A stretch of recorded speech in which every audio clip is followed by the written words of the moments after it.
สนับสนุนโดยยาแคปซูลขมิ้นชันอุ้ยอันบรรเทาอาการท้องอืดท้องเฟ้อ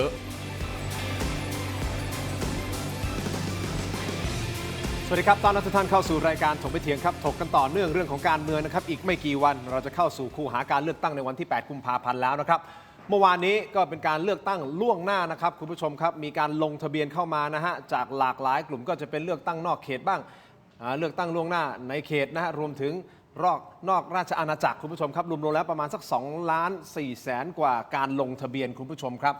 แต่มันก็เกิดเหตุการณ์นะที่ผมต้องบอกเลยนะฮะทุกนิ้วแล้วชี้ไปที่กกตเลยนะครับว่าตกลงทำไมมันปล่อยให้เหตุการณ์แบบนี้เกิดขึ้นได้เดี๋ยวเราจะมาไล่เรียงกันนะครับในทีละประเด็นเกี่ยวกับเรื่องของการเลือกตั้งล่วงหน้าเมื่อวานนี้รวมถึงมองไปข้างหน้าครับการเมืองก็เข้มข้นการหาเสียงก็เข้มข้นนะเพิ่มความร้อนองศาความร้อนอุณหภูมิเนี่ยเพิ่มขึ้นมาเรื่อยๆโดยเฉพาะสุดสัปดาห์ที่ผ่านมาคุณสุชาติชมกลิ่นต้องออกมาพูดแล้วครับ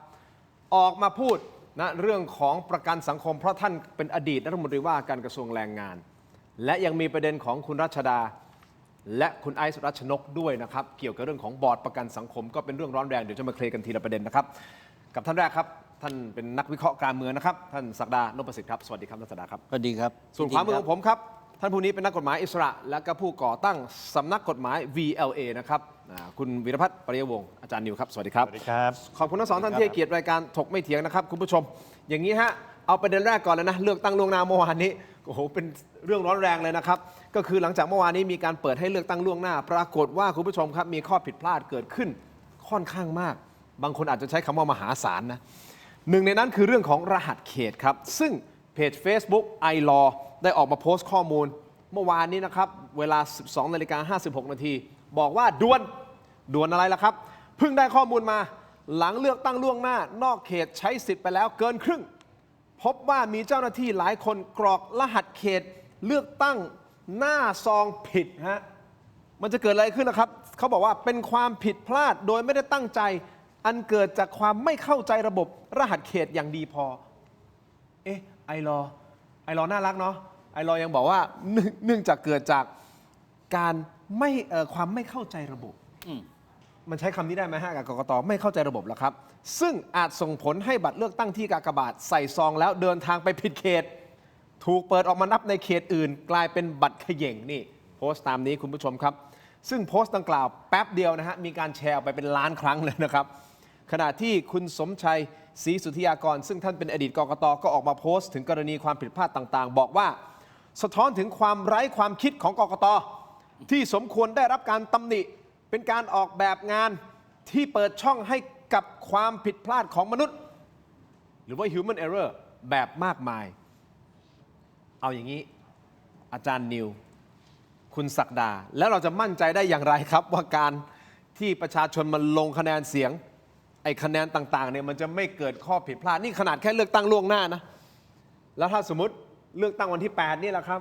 คนออกมาเป็น10 ล้านคนเนี่ยมันจะเกิดข้อผิดพลาดอาจารย์นิวมองประเด็นนี้ยังไงครับเดี๋ยวต้องบอกทางรายการรีบต่อสายกกตเลยเพราะว่าเรื่องนี้นี่ เป็นเรื่องที่ไม่ควรจะเกิดขึ้นนะครับแต่เอาล่ะคือถ้าผิดพลาดและมีวิธีการแก้ไขก็ต้องอธิบายว่าแก้ไขอย่างไรในต่างประเทศเนี่ยมันเคยมีเหตุการณ์ระดับชาติระดับใหญ่โตมากเลยแต่ของเขามันไม่เป็นแบบนี้ของเขาเป็นเรื่องที่สมัยประธานาธิบดีบุชกับรองประธานาธิบดีกอร์สู้กันที่สหรัฐอเมริกาเขาใช้วิธีกดเขาไม่ได้ให้การนะเขาใช้วิธีกดเข้าไปเพื่อให้เครื่องแทงบัตรเนี่ยมันแทงลงไปปรากฏเครื่องมันแทงไม่ทะลุคือมันแทงเหมือนมันหลุดแต่ไม่หลุดก็เถียงกันว่าสรุปเนี่ยมันได้ไหมสุดท้ายศาลฎีกาของสหรัฐอเมริกาต้องสั่งเลือกกันใหม่แล้วไม่ใช่รอบเดียวนะเลือกกันตั้งหลายรอบจนสุดท้ายไม่รู้ทำยังไงก็บอกโอเคฉันเอาครั้งนี้ครั้งสุดท้ายแล้วนะครับเพราะฉะนั้นครั้งนี้ก็หวังว่าเป็นบทเรียนสำคัญผมฝากข้อสังเกตข้อหนึ่งนะในต่างประเทศเนี่ยบางทีเขาบอกว่าไปเลือกกันที่เขตต้องมาส่งจ่าหน้าซอง QR code เนี่ยเขาบอกโอ้โหวิธีที่ง่ายสุดเลยก็คือสมัยนี้นะครับเทคโนโลยีมันกว้างไกลแล้วทุกคนสื่อสารกันได้แล้วก็บอกส่งไปรษณีย์จากบ้านได้เลยคุณปริ้นแบบฟอร์มออกมาจากที่บ้านนี่แหละหรือคุณไปรับมาแล้วคุณกรอกคุณจะอยู่ในเขตอยู่นอกเขตไม่ต้องมาวุ่นวายคุณส่งให้มันไปถึงวันที่ทางผู้จัดการเลือกตั้งเขากำหนดไว้นะครับแล้วมันก็จะมีวิธีการตรวจสอบอย่างละเอียดว่ามันเป็นของจริงของปลอมมันซ้ำไม่ซ้ำเพราะสมัยนี้เนี่ยเราไม่ได้เอาชื่อประชาชนมานั่งเช็คกันทีละคนถูกไหมระบบคอมพิวเตอร์ระบบฐานข้อมูลเนี่ยมันทันสมัยพอที่มีเทคโนโลยีก็ใช้มันก็พอจะมีช่องทางใช้เพราะผมคิดว่าก็คงเป็นบทเรียนสำคัญว่า human error หรือว่าความผิดพลาดที่เกิดจากมนุษย์เนี่ย แหมยุคนี้ก็ยุค AI ยุคอะไรแล้วนะครับก็ฝากกกตได้งบไปก็มหาศาลนะไม่รู้ท่านเอาไปพัฒนาอะไร ก็คงให้ท่านออกมาชี้แจง แต่มันคงไม่ถึงขั้นว่ามันเป็นการจงใจ จะทำให้เกิดการได้เปรียบเสียเปรียบหรอก อาจารย์มองงี้ เพราะตอนนี้ยังไม่เห็นหลักฐานอย่างนั้นแล้วถ้าเป็นอย่างนั้นเนี่ยมันเฉาโชว์มากเลย เพราะฉะนั้นทางด้านกกตว่ายังไงเดี๋ยวไม่มีข้อมูลนะเดี๋ยวมีข้อมูลนะครับคุณศักดามองเรื่องนี้ไงครับ มันจะเกิดข้อผิดพลาดไหมคือมันไม่ควรจะเกิดเลย นี่คือการเลือกตั้งนะนี่คือการเลือกอนาคตของประเทศนะครับใช่ไหมท่านศักดาพูดกันตรงๆ ผมมองอยู่ 2 ประเด็น ประเด็นแรกก็คือความบกพร่อง ประเด็นที่2เนี่ยสอบไปในทางทุจริตหรือไม่เราตั้งประเด็นไว้อย่างนี้นะ ครับ การเตรียมการเลือกตั้งเนี่ยมันเป็นหน้าที่ของกกต ฮะ ซึ่งฐานะเป็นองค์กรอิสระ ครับ มีหน้าที่ในการจัดการเลือกตั้ง ความหมายของมันเนี่ยชัดเจนอยู่แล้วคือจัดการเลือกตั้ง แต่ในความหมายซ้อนความหมายเนี่ยมันจะต้องมีด้วยว่า ในการจัดการเลือกตั้งเนี่ยมันไม่ได้เพียงแค่จัดให้ลุล่วงให้แล้วเสร็จไปหยวนๆง่ายๆเท่านั้นเอง1ต้องอำนวยความสะดวก2ต้องเท่าเทียม ครับ 3แล้วอย่างน้อยที่สุดก็จะต้องให้เกิดความเป็นธรรมทุกภาคส่วน ผมไล่อย่างนี้ครับ หน้าที่ของการบริหารจัดการการเลือกตั้งเนี่ยแบ่งออกงานแบ่งงานผมพูดแบบภาษาชาวบ้านนะ อยู่ภาคสนามอาจารย์พูดข้อกฎหมายก็ว่าไป มันจะมีงานอยู่ 3 ลักษณะ งานก่อนงาน งานก่อนงาน งานขณะงาน งานขนาดงาน งานหลังงาน ถ้าภาษา production เราเรียกว่า pre production อ่า production ฮะ แล้วก็ post production ฮะ ก็คือก่อนระหว่างและหลัง ใช่ครับ โอเค งานก่อน ที งานคือ pre ทีนี้อย่างนี้เนี่ยคนที่มาอยู่ในระดับนี้แล้วเนี่ยคุณแสวงเนี่ยด้วยความเคารพขออนุญาตเอ่ยนามท่านเพราะว่ามันคล้ายๆ ดูประหนึ่งคล้ายๆ กับคุณแสวงเนี่ยเป็นคนบริหารจัดการสักคนเดียว ซึ่งความเป็นจริงไม่ใช่ แต่ท่านอาจจะเป็น key maker เป็นคนที่ ครับ เป็นกลไกสำคัญก็เอาละแต่การชี้แจงผมว่าอย่างนี้ งานก่อนงานเนี่ยที่เห็นความบกพร่อง ด้วยความที่เมื่อวานเนี่ยผมอยู่ต่างจังหวัด แล้ว ครั ก็ บ ไปดูการเลือกตั้งในสนามจริงเนี่ยหนึ่งคุณรู้อยู่แล้วว่าคนเนี่ยมาลงทะเบียนเท่าไหร่ คุณจะต้องรองรับที่หนึ่งก็คือ รองรับรถลามาใช้ สถานที่จอดรถ สถานที่ที่จัดบอร์ดนี่คือเตรียมการแล้วนะ ถูก ห้องน้ำอะไรเงี้ยนี่คือการอำนวยความสะดวกสำหรับโวเตอร์สำหรับประชาชน เพราะเขาลงทะเบียนมาแล้ว ยัง ใช่ ไงยังไงเขาตั้งใจอยู่แล้ว คุณรู้อยู่แล้ว เขามาอยู่แล้วโอเค ถ้าไม่100%ก็เกือบ100% ก็ เพราะ 90 นี่ กว่า คือ ต้อง เจ มี ตนาใช่ และข้อเท็จจริงเนี่ยตัวเลขก็ออกมาแล้วอยู่ 90 กว่าเปอร์เซ็นต์ อ่ะ จากเมื่อวานเนี่ย โอเค 2 ล้านกว่า ครับ ข้อที่2เนี่ยคุณต้องรู้อยู่แล้วในส่วนของการจัดทำที่จะให้โหวตเตอร์ให้ประชาชนที่มาลงคะแนนได้เห็น นั่นก็คือบอร์ดอันนี้ก็เข้าข้อเท็จจริงแล้วนะ มีบอร์ดของผู้สมัคร มีบอร์ดของพรรคการเมืองนะที่สามารถดูได้อย่างเปิดเผยแล้วก็สามารถที่จะตรวจดูได้ก่อนไปลงคะแนนก่อนเข้าไปรับบัตร บาง สอง พื้ ใบ นที่ โอ้ ปรากฏหาย อ่ะ อ้าวทำไม นี่อันนี้เนี่ย เบอร์ผู้สมัครหายไปไหน คือนี่งานจัดเตรียมเองนะ โอเคงานจัดเตรียมครับ อ่ะ ครับ ส่วนต่อไปเนี่ย ครับ งานจัดเตรียมที่มันเกิดข้อฉุกละหุกวุ่นวายมากที่สุดเนี่ยคุณรู้อยู่แล้วคุณเคยจัดการเลือกตั้ง ระดับท้องถิ่น ระดับอบตที่ผ่านมาก็ไม่ได้ต่างกันเท่าไหร่ ครับ ต่างกันในเชิงปริมาณ เทศบาลอบจก็ผ่านมาแล้วเนี่ยชุดนี้แหละกกตชุดนี้ คุณรู้อยู่แล้วคนมาลงตัวเลขเนี่ย20,000 30,000 ในบางที่เนี่ย ครับ คุณมีบอร์ดอยู่บอร์ดหนึ่งแล้วเขาต้องไปเปิดดูอ่ะคนอื่นก็ต้องรอกันอีกเยอะๆอ่ะอย่างเนี้ยนี่คือความไม่อำนวยความสะดวก การไม่อำนวยความสะดวกอ่ะ โอเค ถ้ามองแบบเจตนาปกตินะ ก็ว่ากันไป แต่ถ้าเจตนาพิเศษ เดี๋ยวอาจารย์นิวจะพูดให้ฟังว่าเจตนาพิเศษหมายถึงอะไร มันจะสอบไปได้ว่าสุจริตหรือไม่สุจริต โอเค อันนี้คือ นี่ อันนี้คือ people อ่า งั้นผมขอกระชับนิดนึง production ล่ะครับ อ่ะ พอเข้าสู่การ พอเข้าสู่ ระหว่ง การปั๊บเนี่ยกระบวนการของการตรวจสอบดูบัตรแล้วเนี่ยเขาก็ถามว่าจะการตรงไหน เจ้าหน้าที่เนี่ยจะต้องมีความสำคัญมากเลย โอเค อันนี้ต้องเจ้าหน้าที่ โอเค ต้องทำการชี้แจง คนไหนถูกตัดสิทธิ์ทางการเมือง อ่าฮะ และคนไหนที่จะไม่ถูกตัดสิทธิ์การเมือง คนที่แม่นยำที่สุดในฐานะตัวแทนที่ปฏิบัติการอยู่หน้าหน่วยเนี่ย คือ จะต้องแม่น โอเค ไม่ใช่ไปบอกมั่ว ฮะ ต้องแม่นนะ ไม่ใช่มั่ว ฮะ อันเนี้ยความรับผิดชอบการกระทำไปถ้าส่งผลความเสียหายเนี่ยมันไม่ใช่เจ้าหน้าที่ทำผิดแล้วก็ปล่อยไปนะ มันต้องลามบานปลายไปถึงนายจ้าง ผู้บังคับบัญชาสูง คุณแสวงก็ต้องรับไม่ใช่มาขอโทษเฉย ถูกต้อง สุดท้ายงานหลังงาน งานหลังงาน post production ครับ เมื่อคนลงบัตรแล้วเกิดความวุ่นวายอะไรเงี้ยนะ คุณใส่ซอง คุณก็บอกว่าเนี่ยรหัสไปรษณีย์นะ คุณยังใส่ซองอันนี้ไม่ใช่รหัสไปรษณีย์เป็นรหัสของการเลือกตั้ง เขตที่เขาทำ แล้วมันก็ ขึ้าให มีความผิดคนก็ทำไมใส่อย่างนั้นทำไมใส่อย่างนี้คุณรู้ไหมว่าข้อเท็จจริงในการเลือกตั้งที่ผ่านมา4คะแนนทำให้คนแพ้ชนะเป็นผู้แทนแล้วก็ตกกันได้ ถ้าหากคราวนี้มันหายไป5คะแนนนะจากการที่บัตรมันไปไม่ถึง ถูก นี่คือสิ่งที่กกตจะต้องตระหนักว่า งานเหล่านี้เนี่ยการอำนวยความสะดวกความแม่นยำของเจ้าหน้าที่ที่จะมาอยู่หน้าไซต์งาน และก็การหลังจากการเลือกตั้งที่เขากลับบ้านไปแล้วเนี่ยคุณจะดำเนินการให้ถูกต้องเป็นธรรมแล้วก็บริสุทธิ์ได้ยังไง อาจารย์นิวมองว่าไม่น่าจะเจตนา น่าจะเป็นเกิดจากความผิดพลาดทางมนุษย์หรือ เราชำแหละกัน human error เราชำแหละกัน คุณศักดาคิด ร ยั ว ง ม ไงคุณศักดาคิดยังไงกับประเด็นนี้ว่าตั้งข้อสังเกตคล้ายๆอาจารย์นิวหรือเปล่า วันนี้ผมเดินทางไปครึ่งหนึ่ง อ่ะ ว่าไม่ค่อยบริสุทธิ์ โอ้ยไอ้ยะไม่ค่อยบริสุทธิ์ อ้าว มองแล้วไม่ค่อยบริสุทธิ์ ครับ เหมือนกับว่าจะมีอะไร มันมันมีบางพักที่โดนแบบเต็มที่ โอเค และบางพักไม่โดนเลย อาจารย์นิวว่าไงถ้าเป็นอย่างนี้ มองต่างกันละ คือ มันเป็นไปได้ไหมถ้า ต้องพูดให้ชัดเจนนะคือผมเองอาจจะไม่มีโอกาสได้เข้าไปดูข้อเท็จจริงทั้งหมด ครับ ผมแค่หวังว่าคงไม่ถึงขั้นจะทำกันเพราะถ้าเกิดคุณทำแบบนั้นเนี่ยนะโอ้โหมันหนึ่งคือไม่ฉลาด ถูกไหมคือถ้าคุณอยากจะช่วยใครสักคนแล้วคุณมาทำให้เป็นข่าวใหญ่อย่างเงี้ยองค์กรคุณตายเลยนะครับแต่ก็หวังว่ามันจะต้องพิสูจน์ตามพยานหลัก แล้ว ฐาน เอามีการพิสูจน์ได้ใช่ไหมตามกฎห อ๋อ มาย ได้ สามารถ สิ พิ ครับ สูจน์กกตได้ อ๋อได้เลยคือเรามีกระบวนการทางกฎหมายหลายอย่าง คืออันเนี้ยเป็นสิ่งที่ประชาชนเองก็ตั้งคำถามนะว่าที่เรามาหาเสียงเลือกตั้งกันว่าจะแก้รัฐธรรมนูญเนี่ยส่วนหนึ่งก็มีแนวคิดว่าเรามีองค์กรอิสระ เรามีกกตปปชนะครับโอ้โหศาลรัฐธรรมนูญจะต้องบริสุทธิ์ผุดผ่องทำอะไรไม่ผิด นักการเมืองชั่วร้ายประชาชนโง่เพราะเลือกคนชั่วเข้ามาในสภาอ้าวคุณคิดแบบนั้นแล้วเราจะมีการเมืองที่ให้ประชาชนไปเลือกตั้งกันทำไมถูกไหมในท่านผู้ชมทราบไหมในต่างประเทศที่เขาพัฒนากันแล้วเนี่ยเขาไม่ต้องมีกกตนะครับ ครับ เขาให้รัฐบาลนี่แหละรัฐบาลที่ถูกเลือกตั้งมาเนี่ยแล้วก็ข้าราชการประจำเนี่ยเป็นคนจัดการเลือกตั้ง อ่ะ เพียงแต่ว่าจัดแล้วเนี่ยไม่ใช่ว่าจัดแล้วเธอควบคุมได้ คือเธอจัดแต่เธอก็ต้องเปิดเผยว่าคุณจัดยังไงถูกไหมครับ ระบบเขาชัดเจน ชัดเจนแล้วบางครั้ง คำนี้ เนี่ยฝ่ายค้านก็จะโจมตีรัฐบาลเลยเฮ้ยวันรัฐมนตรีท่านนี้ซึ่งมีอำนาจจากการเลือกตั้งซีกับญาติพี่น้องของผู้สมัครมันก็มีแต่เขาก็ต้องอธิบายว่าทำไมเขาถึงทำถูกต้อง โอเค ภาคประชาสังคมและการตรวจสอบประชาชนมันถึงเข้มแข็งไงคือพอมาบ้านเราปุ๊บอุ้ยเรามีกกตต้องเป็นกลางกกตต้องบริสุทธิ์ยุติธรรมมันอาจจะเป็นดาบสองคมนะครับในแง่หนึ่งก็ดี ท่านควรจะต้องบริสุทธิ์ยุติธรรม ครับ แต่ในอีกแง่หนึ่งถ้าเกิดสมมติท่านไม่บริสุทธิ์ยุติธรรมคนก็จะอาจจะตายแล้วอย่างนี้เราจะไว้ใจได้ยังไง สู้ให้ฝ่ายการเมืองเนี่ยถูกตรวจสอบอย่างเข้มข้นเลยดีกว่าถูกไหม นั่นหมายความว่านี่คือเลือกตั้งล่วงหน้านะหมายความว่าเลือกตั้งวันที่ 8 เนี่ยที่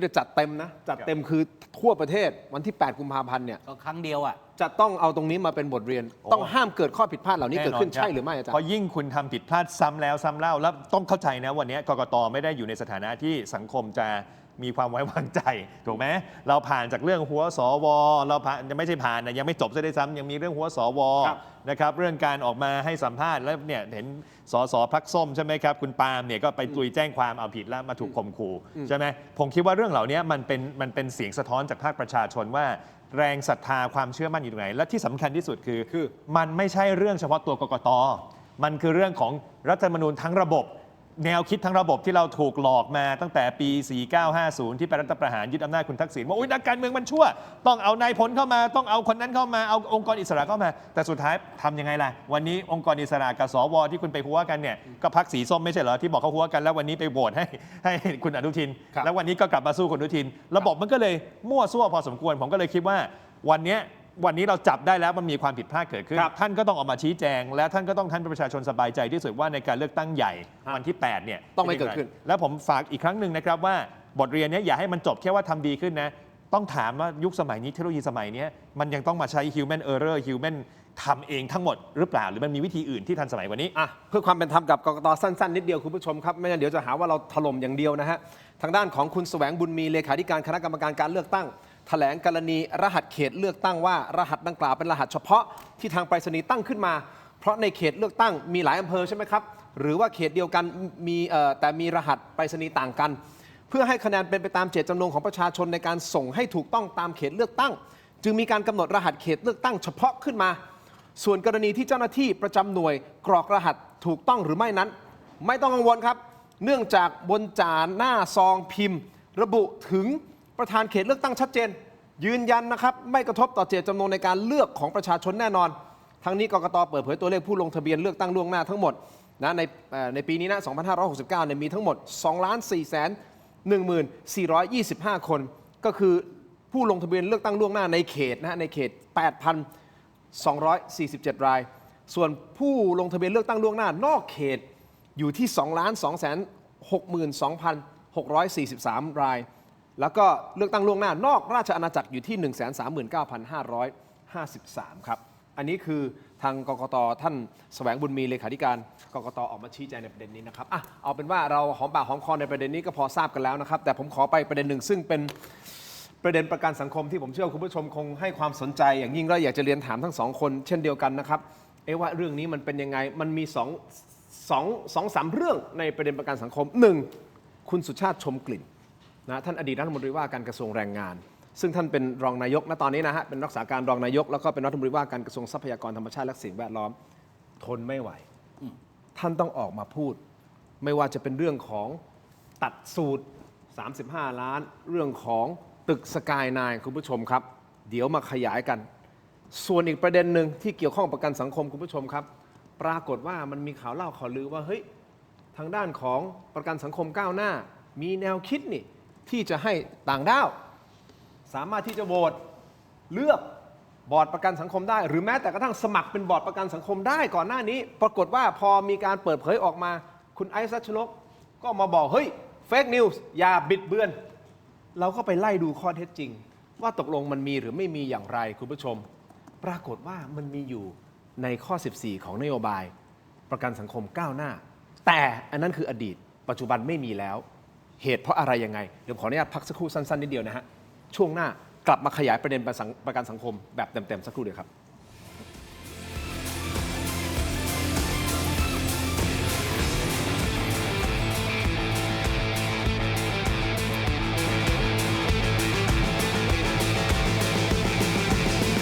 ลูกชิ้นปลาสมัยก่อนเนี่ยก็จะเป็นลูกชิ้นปลาที่มีกลิ่นคาวของเราไม่คาวแล้วก็ได้รสชาติของปลาเราผลิตตรงนี้แล้วเนี่ยเราก็อยากจะแปรรูปบ้างเราก็เลยมองเป้าไปที่สินค้าเก่าในตลาดเก่าก็คือลูกชิ้นปลาทอดมันปลาก็เลยเป็นจุดกำเนิดของทางลูกชิ้นที่เกิดขึ้นในบริษัทแมนนีฝากสินค้าของแมนนีเรานะครับอยู่ในใจของผู้บริโภคทุกท่านสั่งซื้อทางไทยแลนด์โมสต์มาร์ทนะครับ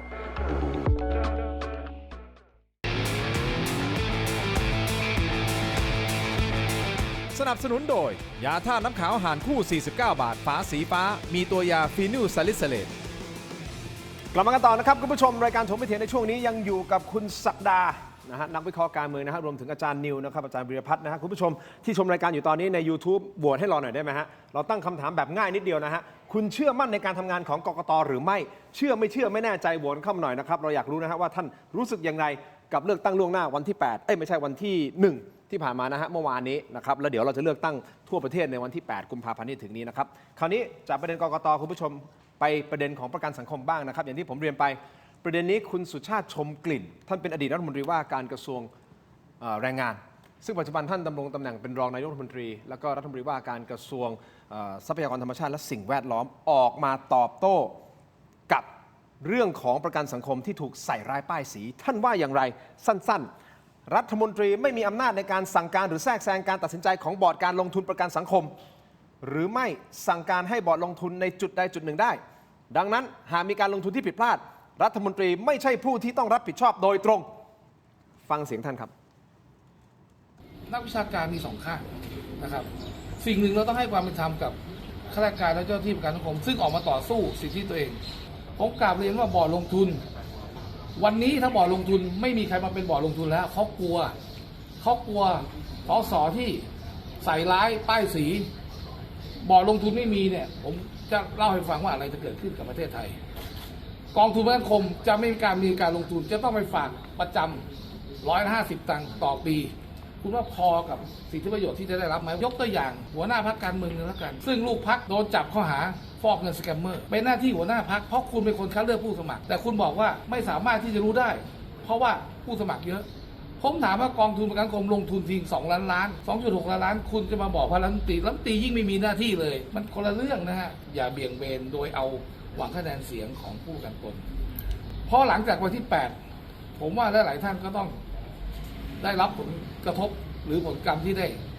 ใส่ร้ายป้ายสีคนอื่นนะครับ ท่านสุชาติพูดในประเด็นนี้คุณผู้ชมครับ และประเด็นสำคัญคือประโยคสุดท้ายที่ท่านพูด หลังวันที่ 8 หลาย ๆ ท่านก็คงจะได้รับผลกรรม ไม่รู้ท่านแปลว่าอะไร เดี๋ยวคงได้มีการตีความกันนะฮะแต่ที่สำคัญท่านก็พูดบอกว่ารัฐมนตรีไม่มีอำนาจในการสั่งการลงทุน และท่านก็บอกชัดเจนนะท่านไม่มีบอร์ดการลงทุนเนี่ยคุณคิดดูนะ ว่าถ้าเอาเงินไปฝากประจำดอกเบี้ยมันเท่าไหร่เอง มันจะไปพอกับการใช้จ่ายของกองทุนประกันสังคมใช่หรือไม่ ท่านก็เลยบอกว่าถูกใส่ร้ายป้ายสีในประเด็นนี้ทั้งสองท่านมองไงท่านศักดามองก่อนครับ ที่ท่านรองนายกกับท่านรัฐมนตรีสุชาติพูดเนี่ยนะ ฮะ ผมว่าถูกครึ่งเดียว ยังไงฮะถูกครึ่งเดียวค ถูก รึ่งไหนที่ ครึ่งเดียว ถูกครึ่งไหนที่ไม่ถูกฮะ เอาครึ่งที่ถูกก่อนนะ ครึ่งที่ถูกมา ใช่ กองทุนประกันสังคมเนี่ยไม่ได้อยู่ในกำกับของรัฐมนตรีในระเบียบบริหารราชการแผ่นดินปี 34 อย่างนี้ใช่ อันนี้ถูก ถูก โอเคท่านพูดถูก เพราะในส่วนนี้เนี่ยมันเป็นส่วนที่ไม่ใช่เป็นระเบียบระบบของกระทรวงทบวงกรมโดยแท้ ครับ แต่มันเป็นหน่วยงานที่ตั้งขึ้นมาเพื่อบริหารจัดการ อืม ออกไปในเรื่องของการหาเงินก็ได้ อืม มันไม่ใช่งานบริการ อืม การหาเงินมันมีอยู่ในลักษณะกระทรวงที่ว่าด้วยเรื่องเศรษฐกิจ โอเค เป็นด้านหลัก ครับ แต่ในลักษณะนี้เนี่ยหนึ่งเพื่อการบริการและบริหารจัดการในลักษณะของภาคส่วนที่เกี่ยวข้อง ที่ท่านรัฐมนตรีพูดเนี่ยท่านรัฐมนตรีไม่ได้ศึกษาหลายกระทรวงเปรียบเทียบกัน หน่วยงานที่มีกองทุนในลักษณะอย่างนี้ มีหลายหน่วยงานครับที่กำกับ ยกตัวอย่างเช่นกระทรวงทรัพย์เนี่ยยังมีส่วนอื่นอีกนะ เช่นกองทุนสิ่งแวดล้อมอย่างเงี้ยก็ไม่ได้อยู่เป็นในส่วนของการดูแลในส่วนของรัฐมนตรีโดยตรง อ่ะ ใช่ไหม โอเค คมนาคมก็มีการทางพิเศษอย่างเงี้ย ครับ ก็ไม่ได้อยู่ในการบังคับบัญชาโดยตรง ครับ แต่อยู่ในกำกับครับ เขาใช้บอร์ดในการบริหารจัดการไปอีกชั้นหนึ่งไม่ให้ไปบริหารสั่งการโดยตรง อืม มันไม่ใช่กรมของรัฐ อ่าฮะ กรม อ่าฮะ กรมกองอ่ะ อ่าฮะ ของรัฐโดยตรง ก็เลยอยู่ในทุกกระทรวงไปดูเถอะครับ ยกตัวอย่างเนี่ยมีอย่างสมมุติว่าสาธารณสุขเขาก็มีกองทุนเรื่องเหล่านี้เหมือนกัน ถ้าคุณ กระทรวงแรงงานก็มี อ่ะ กระทรวงทรัพย์ก็มี อ่ะ ฉะนั้นกองทุนประกันสังคมนี่อยู่ในส่วนของการกำกับดูแลของกระทรวงทรัพย์ ถามว่ากระทรวงทรัพย์ใครเป็นผู้ดูแลสูงสุดอ่ะ รัฐมนตรี ถูก แต่ เพราะฉะนั้นจะปัดความรับผิดชอบไม่ได้ว่างั้นเถอะคุณ ไม่ได้ จะพูด ไม่ได้ โอเค ไม่ได้ อ่า อ่ะ โอเคนี่คือถูกครึ่งหนึ่ง ถูก ไม่ถูก ครึ่งหนึ่ง ไม่ถูกครึ่งหนึ่ง ไม่ถูกครึ่งหนึ่ง อ่า เพราะว่าแต่เวลาที่เอาไปใช้อะไรเนี่ย อืม ถึงแม้กำกับโดยตรงไม่ได้ แต่มอบนโยบายไปได้ เช่นผ่านไปที่คณะกรรมการบอร์ดเหล่านั้น อ่ะโอเค การลงทุนอันนี้ให้คำนึงถึงประสิทธิผลและประสิทธิภาพ ที่ไปนำไปสู่ประชาชนให้มากที่สุด นั่นคือนโยบายหลัก ได้ เราให้ไปปุ๊บส่วนท่านไปจัดการยังไง ครั ก็ บ คำนึงถึงสิ่งที่ข้าพเจ้าพูด ครับ ในประโยคนี้ ครับ เพราะว่า โอเค ถ้าไม่อยู่ในกำกับของรัฐมนตรีเลยเนี่ยลอยเป็นอิสระเลย ไม่มีหน่วยงานของรัฐที่ลอยอิสระไม่มีผู้บังคับบัญชาเลย งั้น ไม่มี งั้นผมสรุปประเด็นนี้ก่อนที่จะไปที่อาจารย์นิวก็คือความหมายคือคุณสดากำลังจะบอกว่าสุดท้ายสุดกองทุนนี้รัฐมนตรีก็ต้องมีส่วนในการ ครับ กำกับดูแล ถูก ต้องไหมฮะ ผมฝากนี่อีกนิดหนึ่งนิดเดียวนะ ฮะ เงินกองทุนประกันสังคมเนี่ยโอเค อาจจะไปหามาเพื่อเพิ่มพูน เพื่อเอามาใช้จ่ายสำหรับตามวัตถุประสงค์ของกองทุน แต่เอาเงินเนี่ยไปซื้อหุ้นบริษัทเอกชน มีนะ มีนะ เรื่องอยู่ที่ปปชมีนะ โอเค แล้วไปเกี่ยวพันกับรัฐมนตรีเจ้ากระทรวงเนี่ยมีนะ เดี๋ยวคง ไปว่ากัน รายงานออกมา ครับ ในอนาคต ครับ ประเด็นสั้นๆนิดเดียวก่อนที่จะไปอาจารย์นิวเขาบอกว่าสายร้ายป้ายสีนี่คือการสายร้ายป้ายสีในช่วงหาเสียงโค้งสุดท้ายก่อนเลือกตั้งใช่หรือไม่อย่างที่ท่านพูด ถ้าพูดถึงการใส่ร้ายป้ายสี ผมคำนึงไปถึงว่าการเจาะจงหรือการยืนยันเหมือนการหมิ่นประมาทต้องไปยันข้อเท็จจริงเขาแต่อย่างนี้เนี่ยมันสามารถที่พูดคุยในลักษณะของการแสดงความรู้สึกได้ โอเค มันอาจจะส่อไปแต่ไม่เข้าหลักเกณฑ์ แต่ในเรื่องของความรู้สึกอาจจะสัมพันธ์ได้อย่างนี้คุณใส่ร้ายผมนี่ มันต้องใส่ร้ายตรงๆ ประโยคไหนคำไหน หรือข้อเท็จจริงอันไหนที่จับต้องได้ โอเคอาจารย์นิวมองไงเป็นเดียวกันละครับที่ท่านสุชาติออกมาพูดแบบนี้ ว่าเนี่ยเฮ้ยวันที่ 8 นะ หลังวันที่ 8 นะ ใครที่ใส่ร้ายจะต้องรับผลกรรม คือผมว่ามันตลกนิดหนึ่งนะ ยัง คื ไง อในช่วงการเลือกตั้งเนี่ยถึงแม้วันนี้เราจะไม่สมมติเราไม่ได้เลือกตั้งเนี่ยนักการเมืองต้องถูกตรวจสอบต้องรับผิดชอบในอำนาจหน้าที่ตัวเองทั้งอำนาจหน้าที่ที่เข้าไปสั่งการ และอำนาจที่ในการกำกับดูแล หรือดูแลนโยบายในภาพกว้างถูกไหมครับถามว่าวันนี้ถ้าสมมติเราไปบอกว่าอุ้ยคุณอุ้งอิงไปมีคลิปเสียงฮุนเซนไปทำให้แม่ทัพนายกองที่ชายแดนทำอย่างนู้นอย่างนี้อ้าวแล้วเกิดนักการเมืองบอกโอ้ยดิฉันไม่ได้ไปสั่งการตรงนั้นมันเป็นเรื่องของแม่ทัพนายกองอย่างเดียว แต่นายกรัฐมนตรีก็ต้องรับผิดชอบถูกไหมหรือแม้แต่เรื่องเศรษฐกิจ ถามว่าจะไปรู้ไหมว่าทูตพาณิชย์นักลงทุนทั่วโลกคุยกับ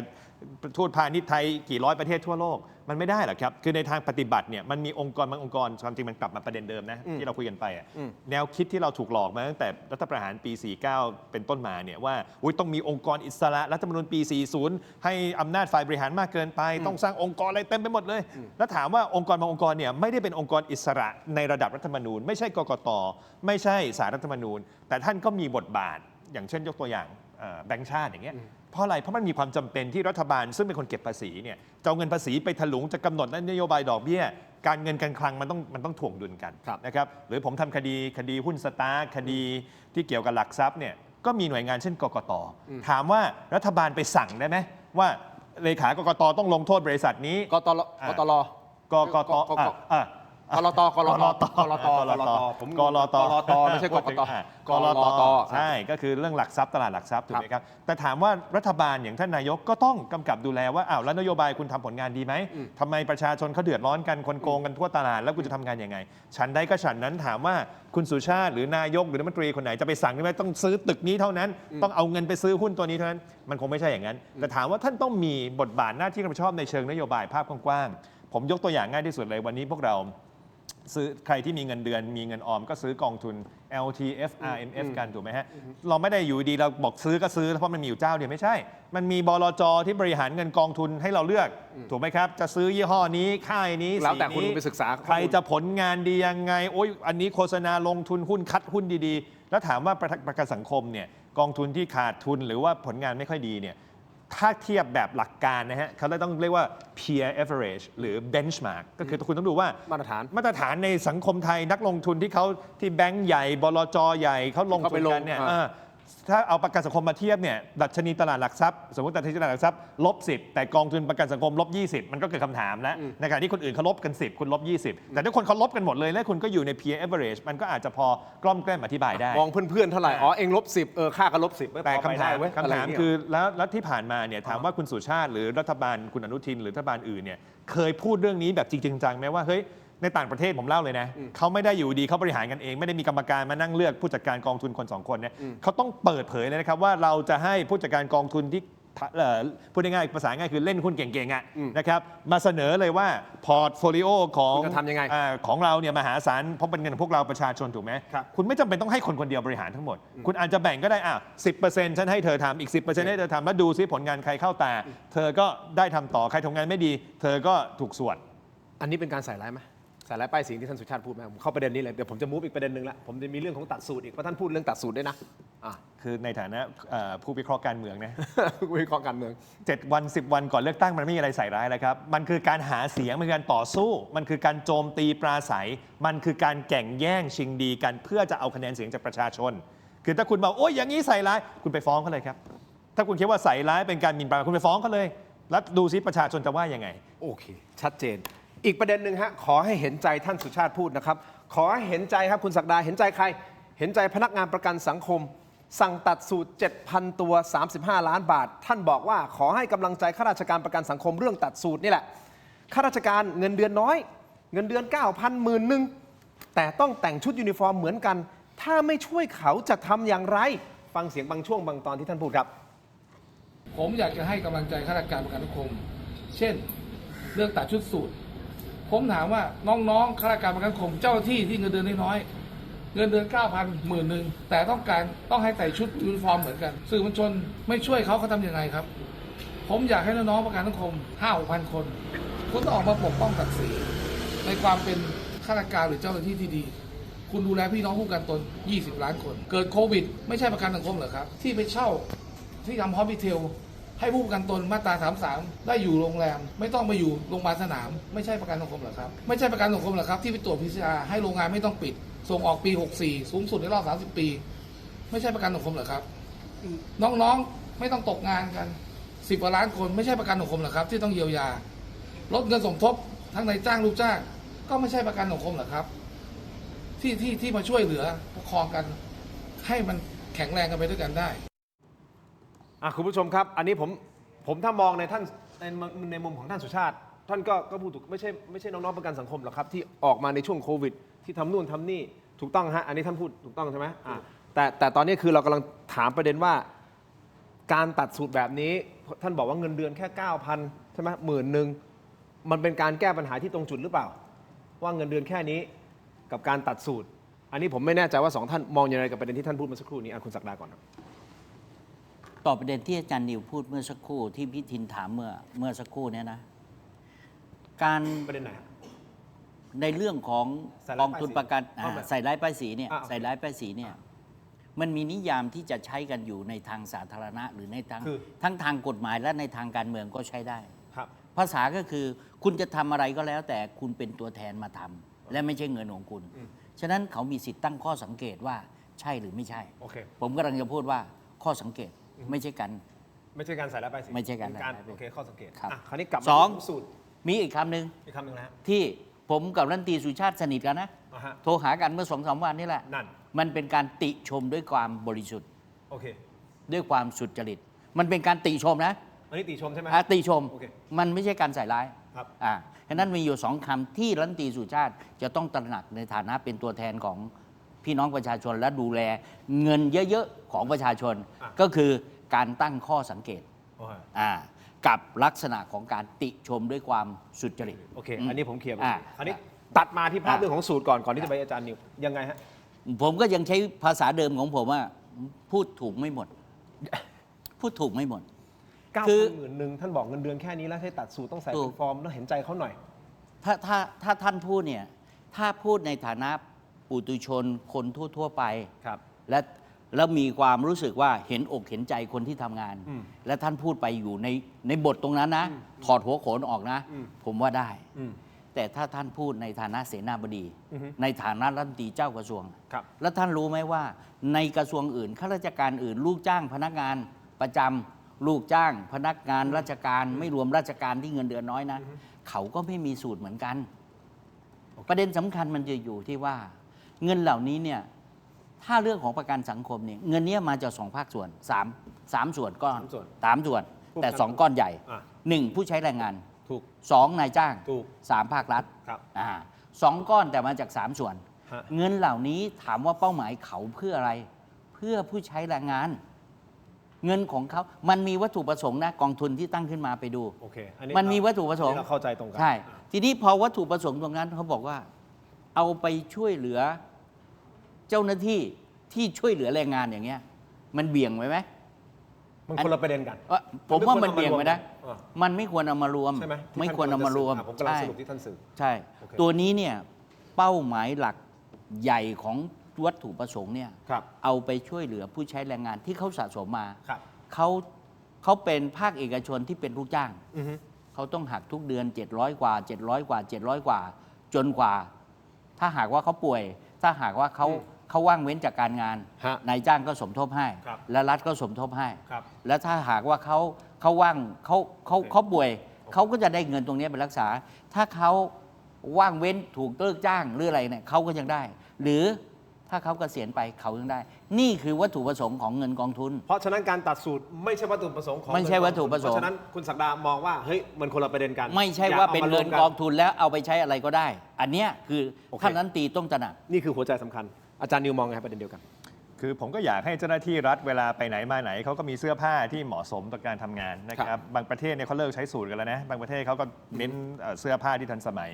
คือเรื่องนี้ไปว่าเจ้าหน้าที่ไม่ได้หรอกครับ ครับ นะเพราะว่าเจ้าหน้าที่คงไม่ได้เป็นคนเลือกว่าต้องตัดสูตรแบบนี้ราคานี้มันเป็นนโยบายมัน ถู เป็ ก น ฮะ เรื่อง มันมาจากหัวข้างบนลงมาปุ๊บข้างล่างทำตาม แล้วเราก็อยากจะเป็นประเทศที่มีจุดโดดเด่นเรื่องซอฟต์พาวเวอร์คือถ้าสุดท้ายคุณมีเหตุผลอธิบายได้อะ อืม นะครับแล้วคุณบอกได้ว่าสูตรราคาทั่วไปคุณไปตัดกันเองมันแพงกว่านี้อีก อืม มันก็พอจะรับฟังได้ คือผมก็พยายามจะให้ความ ความเป็นธรรมแต่สิ่งสำคัญเนี่ยเราต้องอย่าปฏิเสธความเป็นจริงว่านี่คือช่วงการเลือกตั้ง คือท่านก็คงไม่ได้เป็นประเภทแบบไม่เข้าใจการเมืองนะว่าช่วงการเลือกตั้งเนี่ยเขาเอาอะไรมาโจมตีกันได้เขาก็โจมตีนั่นแหละเพราะสุดท้ายคนที่ตัดสินคือประชาชนคือถ้าประชาชนบอกโอ้ยเอาเรื่องสูตรมาพูดมันไม่เห็นเป็นประเด็นเลยฉันไม่สนใจที่จะฟังเรื่องอื่นเขาก็คงมองว่าไอ้คนที่เอามาพูดไม่ดีแต่ถ้าเกิดประชาชนเขาฟังแล้วเขาเฮ้ยมันเป็นประเด็นนะมันสะท้อนถึงเอาเงินฉันไปใช้มันก็แฟร์ที่จะพูดเรื่องนี้เพราะผมก็เห็นด้วยกับคุณศักดาเลยว่าการติชมเป็นธรรมโดยสุจริตการพูดประเด็นสาธารณะเพื่อให้ประชาชนไปหย่อนบัตรแล้วจะเลือกใครเนี่ยมันคือหัวใจของการเมืองประชาธิปไตยเพราะฉะนั้นผมคิดว่านักการเมืองที่มีคุณภาพเนี่ยท่านชี้แจงไปเลยว่าทำไมการตัดสูตรนี้ถึงดีเป็นประโยชน์ไม่ต้องไปหาว่าเขาใส่ร้ายหรือไม่ต้องไปหาว่าเขาไม่ดียังไงถ้าคุณคิดว่าคุณทำดีคุณชี้แจงแล้วอีกฝ่ายหนึ่งเขาบอกคุณทำไม่ดีประชาชนเขาก็ตัดสินใจเองผมว่ายุคนี้เป็นยุคที่ประชาชนเข้าถึงข้อมูลได้ง่ายอยู่แล้วนะครับก็สามารถที่จะตัดสินใจได้คุณผู้ชมที่ชมรายการอยู่ฟังที่คุณสุชาติพูดนะฮะรวมถึงอาจารย์นิวกับคุณศักดาพูดก็ลองตัดสินดูนะฮะว่าตกลงคุณคิดเห็นอย่างไรกับประเด็นนี้แต่ที่แน่ๆคุณสุชาติพูดเพิ่มเติมด้วยบอกว่าชลบุรีเนี่ย10 เขตเนี่ยภูมิใจไทยจะกวาดทั้งหมดพอมาอย่างนี้คนในพื้นที่คุณศักดาคุณคิดอย่างไรอาจารย์นิวมองอย่างไรว่าจะกวาดทั้งหมดในการเลือกตั้งเนี่ย10 เขตนะฮะนั่นคือ1ประเด็นอีกประเด็นหนึ่งร้อนแรงเหลือเกินที่ผ่านมาคุณรัชดาธนาดิเรกเป็นผู้สมัครสสบัญชีรายชื่อพรรคภูมิใจไทยมีการโพสต์ Facebook ถามพรรคประชาชนบอกว่าพรรคประชาชนเนี่ยคุณมีนโยบายที่จะให้แรงงานต่างชาตินะฮะมีสิทธิ์เลือกตั้งและสมัครเป็นบอร์ดประกันสังคมใช่หรือไม่เป็นเรื่องร้อนแรงมากๆนะครับเพราะเธออ้างอิงจากนโยบายข้อ 14 ของทีมประกันสังคมก้าวหน้าคุณไอซ์ รัชนกสวนทันทีบอกว่าอย่าบิดเบือนเฟกนิวส์พักสักครู่ช่วงหน้ากลับมาติดตามครับ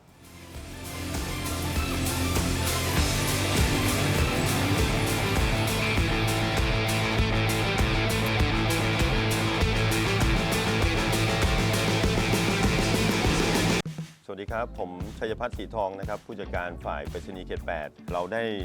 ช่วยชุมชนในการนำสินค้านะครับที่ชุมชนผลิตนะครับเข้าสู่การจำหน่ายผ่าน thailandpostmart.com นะครับอยากจะฝากสินค้าของชุมชนบ้านปากน้ำปากพญาให้กับพี่น้องนะครับที่อยู่ทั่วประเทศไทยนะครับช่วยกันสนับสนุนช่วยกันอุดหนุนนะครับโดยผ่านไปรษณีย์ไทยนะครับเพื่อที่จะให้ชุมชนได้เกิดความยั่งยืน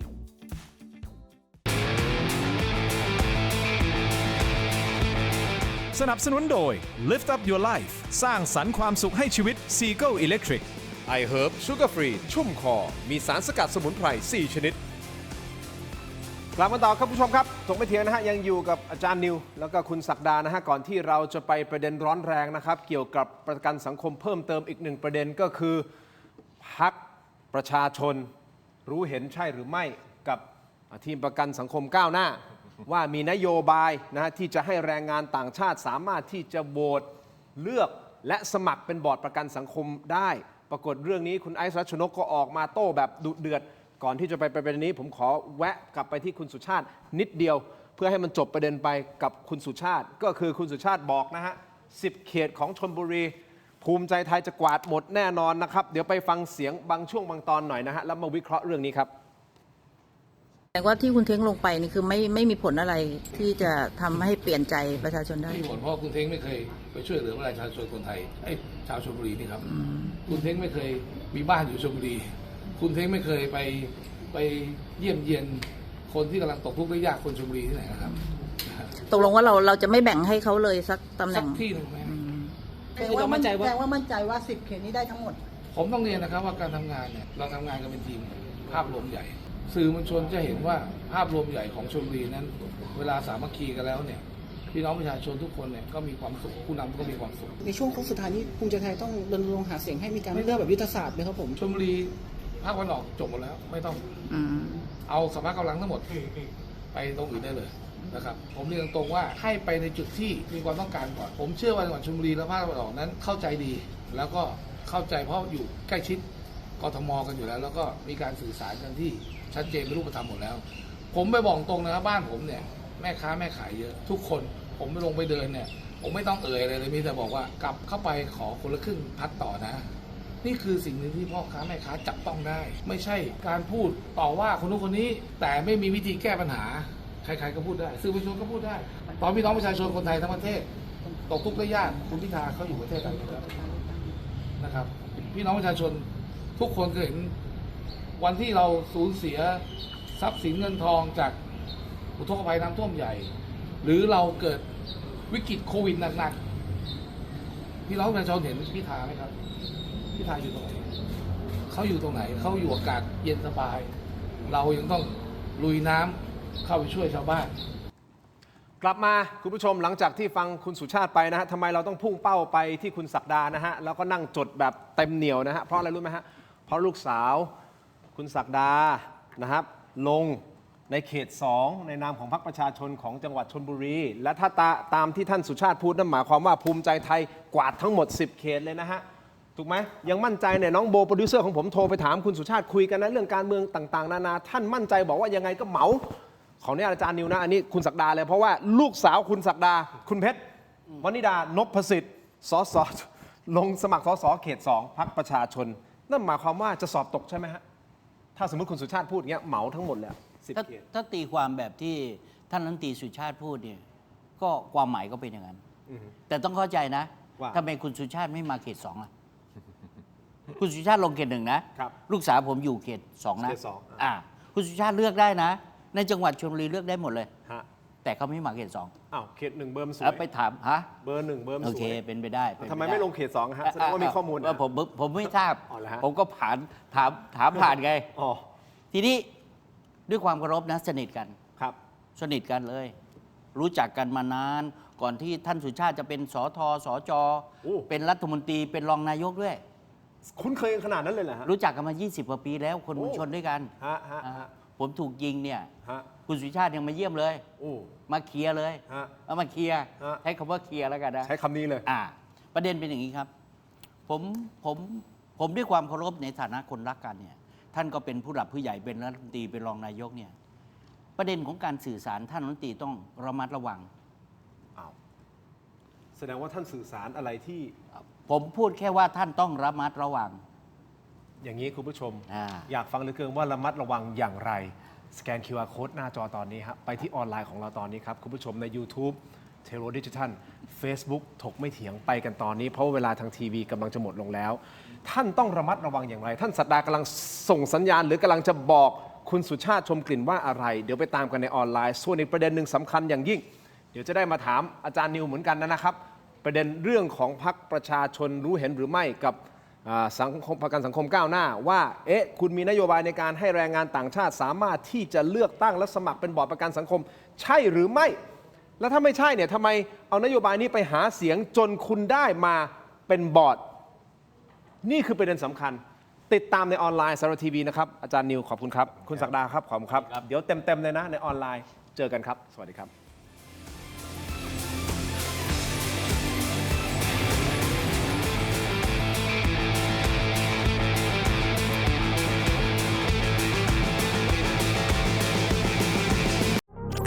ดีขนาดนี้อย่ารอช้า สายเกม สายลงทุน สาย AI สายเทคต้องไม่พลาด ลดราคาพิเศษให้ทันที 2,000 บาท BrainTech Tri Screen จอเสริมอัจฉริยะ เปลี่ยนโน้ตบุ๊กธรรมดาให้ทำงานพร้อมกันได้ถึง 4 จอ ดีไซน์พับเก็บง่าย พกพาสะดวก มี 2 รุ่นให้เลือก 17,900 บาทสำหรับรุ่น 14 นิ้ว และ 19,900 บาทสำหรับรุ่น 16 นิ้ว สั่งซื้อออนไลน์ได้แล้ววันนี้เพียงค้น BrainTech Tri Screen หรือ Advice ทุกสาขาทั่วประเทศ BrainTech Tri Screen where thinking meets technology กลับมากันต่อนะครับในช่วงของออนไลน์คุณผู้ชมครับยังอยู่กับ2ท่านนะครับนักกฎหมายอิสระนะฮะและผู้ก่อตั้งสำนักกฎหมาย VLA นะฮะอาจารย์นิวนะครับคุณวีรพัฒน์ปริยวงศ์รวมถึงนักวิชาการนักวิเคราะห์การเมืองแล้วกันนักวิเคราะห์การเมืองอิสระนะครับคุณศักดานพสิทธิ์นะฮะคุณผู้ชมครับก็คร่ำบอดในวงการการเมืองนะครับก่อนหน้านี้ท่านก็เคยอยู่กับพรรคเพื่อไทยใช่ไหมฮะแล้วก็ตอนเนี้ยเอาตรงไปตรงมาลูกสาวลงสมัครในนามของพรรคประชาชน ข้อที่ ตน จริง นี้ ที่มีอยู่จริงมันไม่ต้องไปบิดไปพิ้วหรอกใช่ไหม ถูกครับ ภาษาก็เรียกข้อที่จริงที่มีอ ข้อยู่ เท็จ จ จ ริ ริ ง งที่มีอยู่จริง อืม เพราะฉะนั้นข้อเท็จจริงที่มีอยู่จริง คุณผู้ชมคิดเห็นอย่างไรผมอยากรู้เหมือนกันโหวตเข้ามาครับ เราถามว่าคุณเชื่อมั่นในการทำงานของกกตหรือไม่เชื่อมั่นไม่เชื่อมั่น ไม่แน่ใจเป็นคำถามที่เราถามตั้งแต่ต้นรายการเพราะเราคุยเรื่องของกกตจนมาถึงตอนนี้ ขออนุญาตอาจารย์นิว เพราะว่าเรื่องเนี้ยไปตรงกับคุณศักดาก่อน แล้วเดี๋ยวจะให้อาจารย์นิววิเคราะห์ในพื้นที่ของชลบุรีด้วย เพราะว่าชลบุรีก่อนหน้านี้นะครับเมื่อการเลือกตั้งปี 66 ถ้า 66 ทีมงานเอาอินโฟกราฟิกขึ้นมาได้นะครับ ใครชนะบ้าง 10 เขต 7 เขตเนี่ยก้าวไกลฟาดไป 7 เขตแล้วฮะณตอนนั้นนะครับส่วนอีก 3 เขตก็แบ่งกันไปคุณผู้ชมครับ 3 จะมีพรรค3 พรรคจะมีพรรคไหนบ้างเดี๋ยวอินโฟกราฟิกคงขึ้นมานะครับแต่ที่แน่ๆเนี่ยฮะก็จะมีทั้งประชาธิปัตย์ใช่ไหม ไม่ มีเพื่อไทยกับ อ่า ใช่ไหมสีแดง เอา อะ ละตอนนั้นเป็น สีแดง เพื่อไทย เพื่อไทย รวมไทยสร้างชาติ ขออภัยรวมไทยสร้าง และ ชา ข ติ ณะนั้นตอนนั้นเป็นพลังประชารัฐ พลังประชารัฐ ตอนนี้ โค มาเป็นกล้าทำ ขออภัยผมดูจากสี ครับ โอเค แต่ทั้งนี้ทั้งนั้นคุณผู้ชมครับสุดท้ายสุดคุณสุชาติก็พูดแล้วว่า จะเอาหมด 10 เขต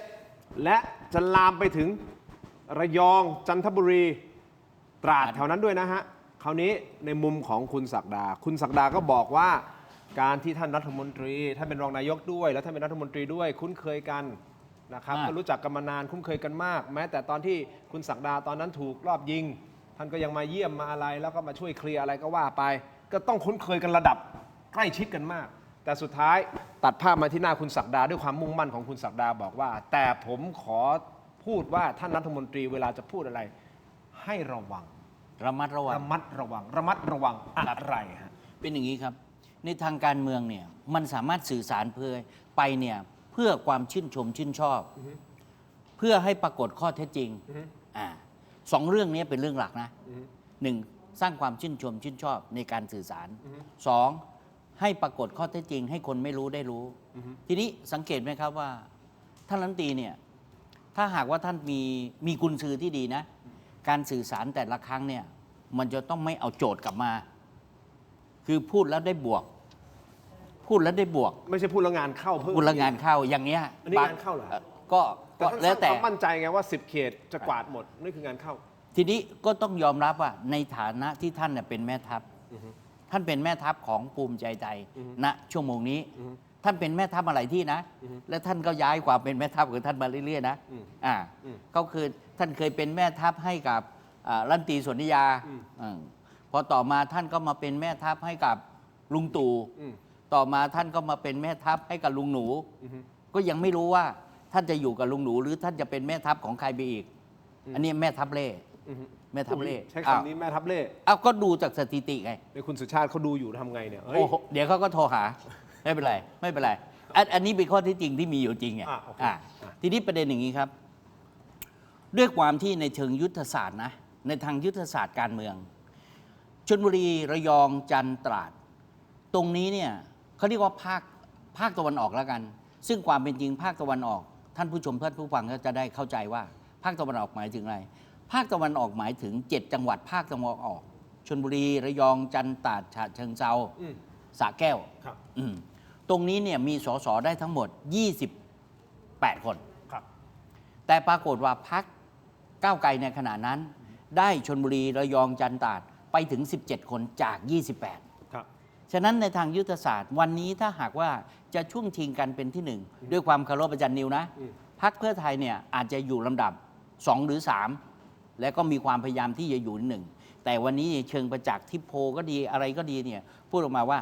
น่าจะเป็นพรรคประชาชนกับพรรคภูมิใจไทย สู้กัน สู้กัน ฉะนั้นเมื่อการไปหักคู่ต่อสู้ให้น้อยลงเท่าไหร่ หลักผกผันของมันเนี่ยมันก็จะมาเพิ่มที่ภูมิใจไทย โอเค นะฉะนั้นคุณสุชาตินี่แหละ เป็นแม่ทัพภาคตะวันออก ฮะ สิ่งถึงที่แม่ทัพทุกคนที่ ฮะ ควรจะต้องทำและต้องทำ คือ นั่นก็คือสร้างขวัญและกำลังใจ ฮะ ผมกำลังมองว่า นี่คือการสร้างขวัญและกำลังใจฮะ ถูกต้อง แล้วระมัดระวังเรื่องอะไรฮะ ระมัดระวังว่าข้อเท็จจริงมันจะไม่เป็นอย่างที่ท่านพูด ว้าย นี่คือข้อเท็จจริงจะเป็นอย่างไรก็แล้วแต่ ฮะ แต่สิ่งที่ท่านได้ดีมากในฐานะแม่ทัพนั่นก็คือ คือ ท่านสร้างความฮึกเหิมให้กับนักต่อสู้ของท่านในภาคตะวันออกได้ดีเยี่ยม อาจารย์นิวมองอย่างนั้นหรือเปล่าและ หลายคนก็บอกว่าเนี่ยอาจารย์นิวเราก็คุยกันมานานหลายครั้งแล้วเนาะบอกว่าเป็นเดอะแบกเพื่อไทยแบกหรือไม่แบกผมไม่รู้นะแต่แบกจริงหรือเปล่าผมไม่รู้นะแต่สุดท้ายสุดอาจารย์มองประเด็นนี้ยังไงเรื่องของพื้นที่ภาคตะวันออก ก็พูดตามตรงผมไม่มีความรู้ในเรื่องพื้นที่นี่ดี ครับ นะครับเท่ากับทางคุณศักดาแต่เมื่อกี้ประเด็นที่คุณศักดาถามว่าตอนนี้แนวคะแนนเสียงมันเหมือนกับน้ำเงินกับส้มจะขับกันมา ผมไม่ปฏิเสธเลยนะแล้วเพราะผมก็วิเคราะห์กันอยู่ทุกวันเนี่ยออกคลิปในสัปดาห์ที่ผ่านมามันก็ตัดคลิปยาวๆมาเป็นคลิปสั้นๆ ผมบอกเลยว่าคะแนนของสีน้ำเงินตอนนี้มันพุ่งขึ้นจริง แล้วมันพุ่งขึ้นจริงโดยผลของการทำของพรรคส้มด้วยนะครับต้องขอไปนะครับ โดยผลของการทำของพรรคส้ม ต้องอันนี้ก็เราก็วิเคราะห์กันมาหลายรอบแล้วนะครับว่า คุณกำลังจะบอกย้อนกลับไปยกมือให้ ถูกต้อง คุณอนุทินเป็นนายกนี่ การเข้าสู่ตำแหน่งการควบคุมแต่งตั้งโยกย้ายข้าราชการการควบคุมงบประมาณแผ่นดิน การสามารถส่งสัญญาณได้ว่าถ้าฉันกลับมาเธอได้นู่นได้นี่เนี่ยนะครับมันเป็นอำนาจในทางการเมืองมหาศาลแล้วถามว่าโพลเนี่ยมันไม่ได้หลอกเรานี่ถามว่า 6 เดือนที่แล้ว 7 เดือนที่แล้วปีที่แล้วทำไมคะแนนโพลไม่เห็นมีใครบอกเลยว่าพรรคสีน้ำเงินจะมาเป็นที่1ที่2ถูกไหม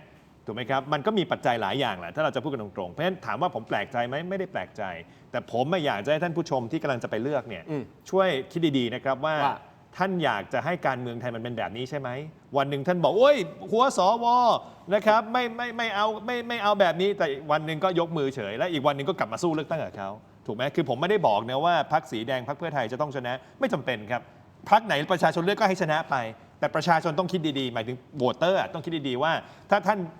นไม่ลงโทษพรรคการเมืองที่วันหนึ่งพูดอย่างอีกวันหนึ่งพูดอย่างแล้วอย่างนี้การเมืองที่เร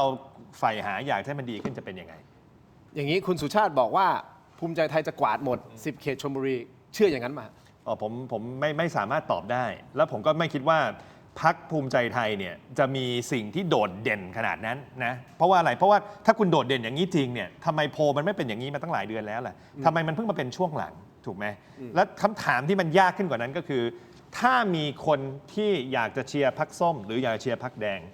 คุณต้องคิดดีๆนะว่าคุณโหวตส้มกับโหวตแดงเนี่ยอันไหนมันจะไปออกหวยที่น้ำเงินมากกว่ากัน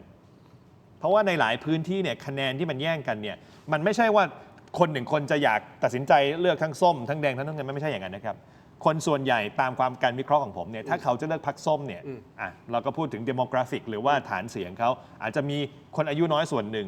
นักศึกษาวิทยาลัยคนรุ่นใหม่ส่วนหนึ่งนะครับคนที่อายุเยอะแต่มีความคิดในเชิงก้าวหน้าก้าวไกลอนาคตใหม่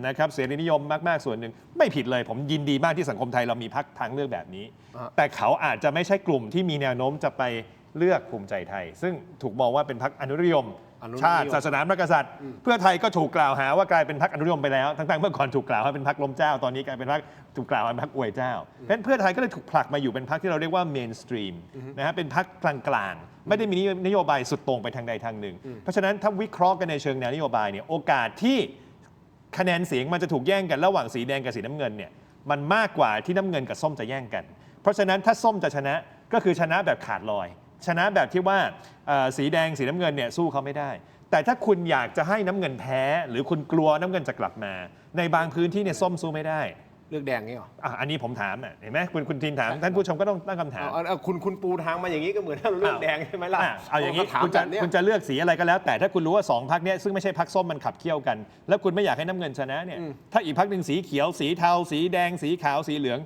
ถ้าคุณไม่อยากให้น้ำเงินชนะคุณก็ต้องเลือกพรรคที่ในพื้นที่นั้นมีโอกาสที่เขาจะขับเคี่ยวกันสมการทางการเมืองเป็นแค่นี้แต่โดยหลักการเนี่ยประชาชนอยากจะเลือกใครก็เลือกไปสิครับผมไม่ได้บอกนะต้องมานั่งคิดสารตะวุ่นวายอย่างนี้แต่สิ่งสำคัญสำหรับผมคือถ้าวันนี้น้ำเงินชนะมันไม่ได้ชนะเพราะว่าอยู่ดีเขาทำผลงานขึ้นมาเขาชนะเพราะว่าเขาได้ไปเป็นรัฐบาลในช่วงเวลาสั้นๆก่อนการเลือกตั้งสามารถโยกย้ายข้าราชการแต่งตั้งข้าราชการบริหารจัดการงบประมาณมีสัญ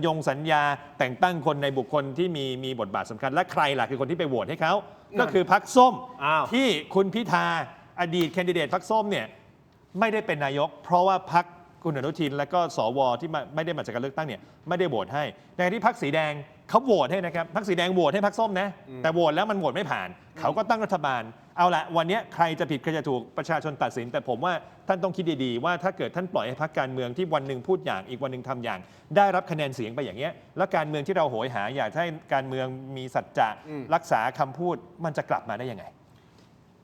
คุณศักดาสรุปที่อาจารย์นิวพูดนะก็เท่ากับว่าวันนี้น้ำเงินมีพลังได้เพราะส้มใช่จะตอบยังไงใช่ไหมง่ายๆเลยครับผมตอบของอาจารย์นิวก่อนแบบไม่ต้องเตรียมกันบ้านมาที่บ้านเลยฟังสดตอบสดได้เลยแน่นอนรายการเราต้องตอบสดต้องสดใช่ไหมประเด็นนี้ครับถ้าอาจารย์นิวเนี่ยถ้าสมมติว่ามีสมาธิในการจำได้ยาวๆนะอาจารย์นิวเนี่ยจะมีอยู่ข้อหนึ่งคือเวลาที่แคนดิเดตนายกรัฐมนตรีท่านนายกอุ๊งอิ๊งเนี่ยพ้นจากเก้าอี้นายกไปแล้วเนี่ยตอนนั้นก็ต้องเลือกนายกใหม่เหลืออยู่2 คนคือคุณอนุทินกับคุณชัยเกษมมีแคมเปญออกมาเลยนะทางนี้ก็มีแนวโน้มคือ พรรคสีส้มเนี่ยมีแนวโน้มว่าจะเลือกสีน้ำเงิน แต่วางเงื่อนไขไว้คุณต้อง 1 2 3 นะ และอยู่ในกรอบ4 เดือน ฮะ ถ้าแดงไม่ได้อยากให้เรื่องจริงอ่ะแคมเปญจะออกมาเลือกทันทียุบทันทีเลยอะคือถ้าเลือกแดงแล้วอ่ะและยุบทันที นี่มาเป็นลักษณะคือบาฟกันมากกว่า สรุปสุดท้ายที่อาจารย์นิวบอกที่งอนหรือโกรธอะไรก็แล้ว แต่ งอนหรือโกรธ ที่ไปเลือกพรรคภูมิใจ เพราะเขาไม่เลือกพรรคสีแดงเท่านั้นเองเนื้อหาสาระหาอะไรไม่ได้เลย หรออาจารย์นิวคือผิดหวังที่เขาไม่ได้เลือกแดงแล้วไปเลือกส้มก็เลย บอกว่าก็เลยโกรธ งอนอะ มันต้องไม่เลือกซ้ายก็เลือกขวา แต่ถ้าเลือกแดงนะอาจารย์นิวจะไม่พูดแบบเมื่อกี้ ถ้าเลือกแดงอาจารย์นิวจะไม่พูดอย่างนี้ แต่จะมีคนที่บอกว่าก็ไปเติมพลังให้ สีแดง เองอีก นั่น อย่างนี้หรือเปล่า มันก็มีอยู่แค่นี้อะ อ๋ออันนี้จริง เพราะมันเป็นแค่นั้นอ่ะ อ่า เพราะอะไรรู้ไหมมันบังคับด้วยข้อเท็จจริงว่า เราต้องการให้แก้ไขรัฐธรรมนูญ เราต้องไม่เติมเต็มรัฐบาล โอเค ให้ยาวไปกว่านี้นะ และคุณอยู่ได้แค่ 4 เดือนนะ นี่ออกมาไล่ตูดเลย คุณจะไปเลือกน้ำเงิน คุณเลือกผมไหมเดี๋ยวผม แล้ว ยุบเลย เรายุบเลย ฮะ โอ้ไฟไหม้ที่เขาเรียกกัน ใช่ นั่นแหละเนี่ยนั่นแหละผมเลยบอกว่า อาจารย์เนี่ยจำได้ทุกส่วนเลยยกเว้นส่วนสาระ จริงเท็จแค่ไหนยังไง ก็ให้ท่านประชาชนตัดสินครับว่า อืม ผมจำได้ว่าวันที่คุณพิธาควรจะเป็นนายกพรรคสีแดงคือพรรคที่ยกมือให้คุณพิธา วันที่คุณพิธาไม่ได้เป็นนายกนะครับแล้วมีคุณอนุทินมาขอร่วมรัฐบาล ครับ กับพรรคเพื่อไทย ครับ สุดท้ายพรรคเพื่อไทยคือคนที่เขี่ยคุณอนุทินออก และก่อนจะเขี่ยคุณอนุทินออกพรรคที่ออกมาโจมตีคุณอนุทินโจมตีการหัวสวโจมตีนโยบายที่ไม่อยากจะแก้112ไม่อยากจะทำประเทศไทยเป็นประเทศที่มีประชาธิปไตยมากขึ้นก็คือพรรคส้ม ครับ แต่สุดท้ายคนที่ไปยกมือให้พรรคสีน้ำเงินก็คือพรรคส้ม ครับ ผมไม่ได้ติดใจเลยนะครับ สมมติวันนั้นพรรคส้มบอกยังไงฉันก็ไม่เลือกใครหรอกเพื่อไทยก็ไม่ดี อ่ะ พรรคสีน้ำเงินก็ไม่ดี ก็ต้องรักษาการกันไปต่อ แล้วก็รีบเลือกตั้งพรรคส้มจะได้กลับมาชนะเอาเลยครับผม อันนี้ก็เป็นอีกทางหนึ่งที่ทำได้ นะหรือพรรคส้มจะไปจับมือกับพรรคเล็กพรรคน้อย หรือจะไปดูดสสจากคำว่าบ้านหรอคุณย้ายมาเลย เรามาทำการเมืองแบบใหม่เหมือนที่ลูกสาวของคุณศักดาพยายามจะทำเอาใจช่วยเลยไม่มีปัญหานะครับเพราะฉะนั้นคุณศักดาจะตีความยังไงผมเคารพนะครับ แต่หลักการของผมก็คือ วันที่พรรคส้มควรจะได้เป็นนายก วันที่คุณพิธาควรจะได้เป็นนายก คนที่ไปสกัดขัดขวางไม่ใช่พรรคสีแดง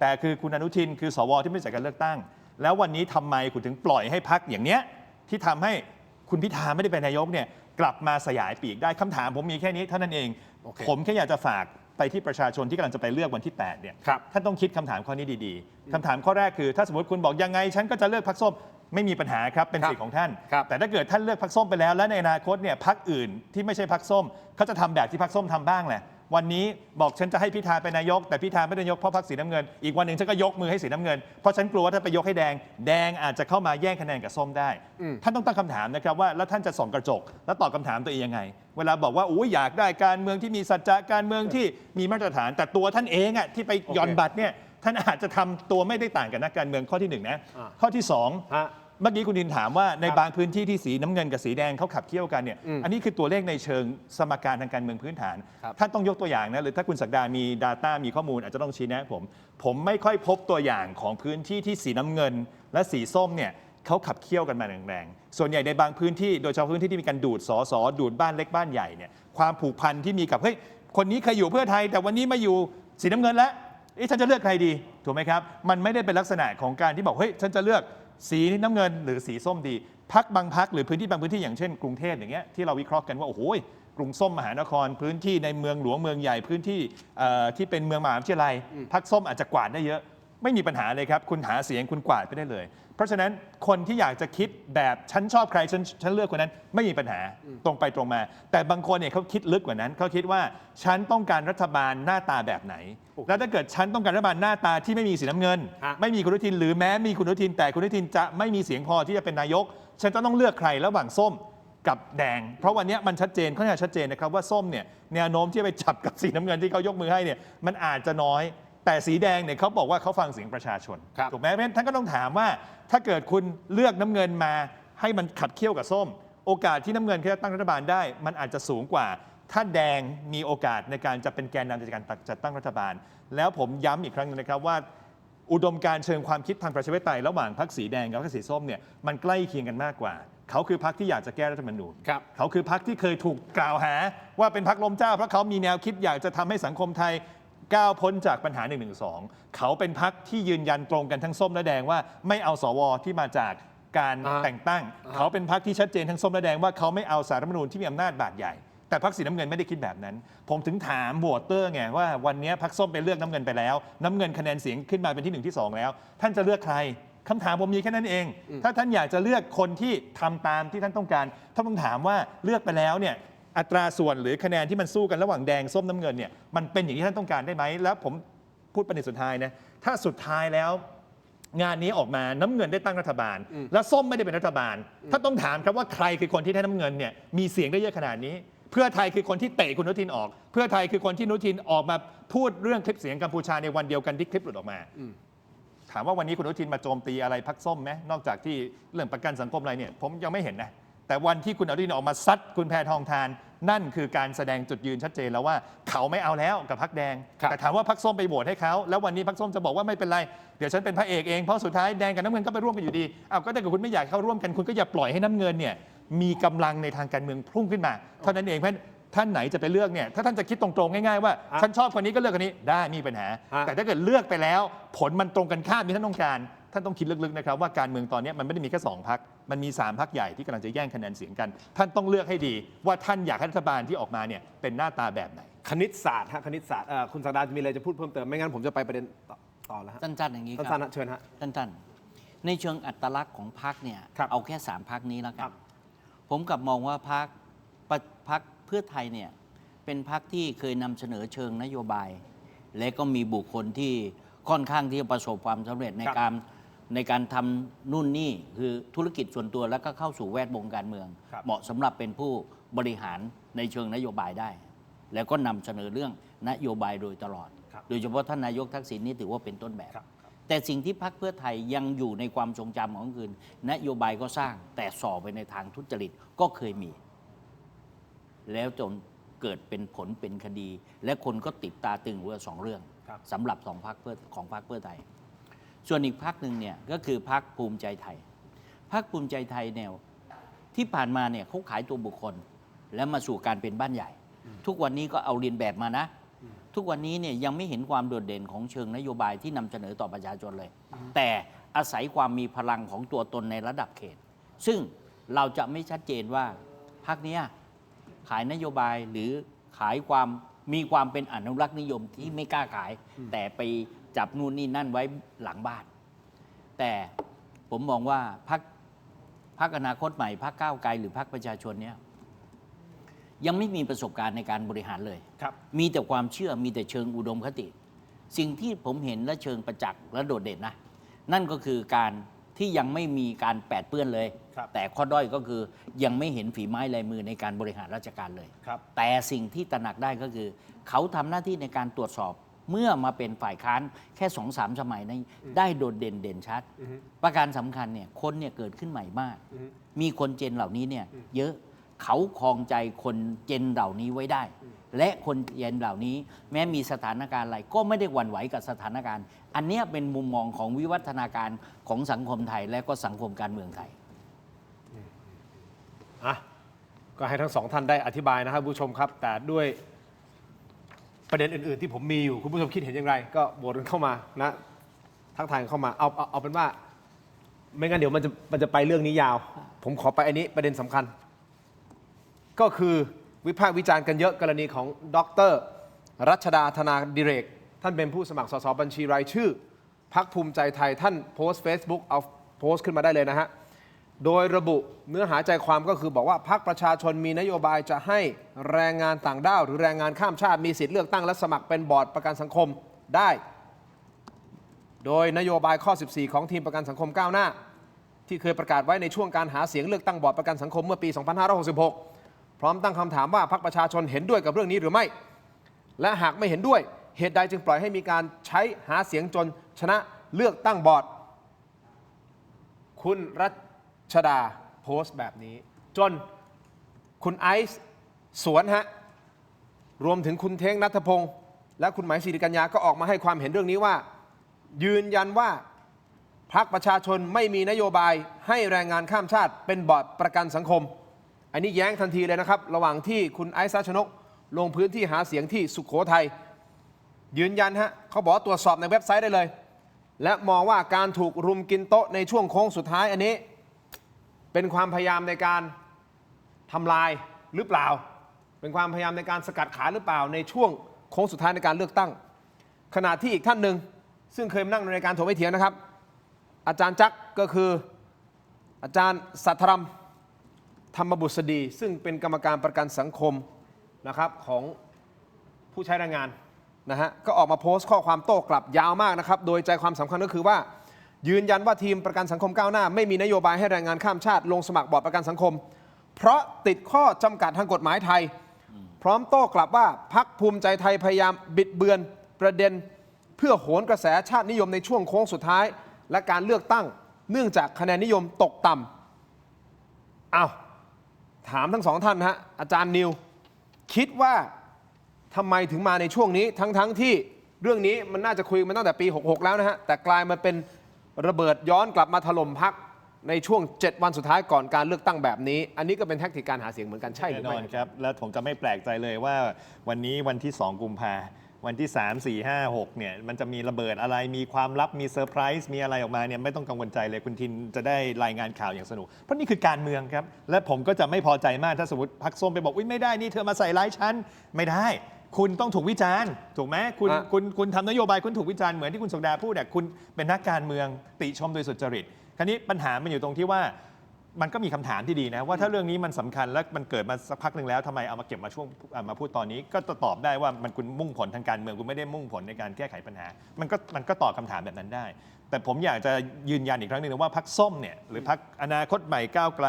พรรคประชาชนเนี่ยจุดกำเนิดของเขานี่คือการพยายามจะแสดงความแตกต่างในเชิงแนวคิดทางการเมืองถูกไหมครับเขาพยายามจะเสนอแนวคิดในเชิงเสรีนิยมแนวคิดในเชิงก้าวหน้าแนวคิดใน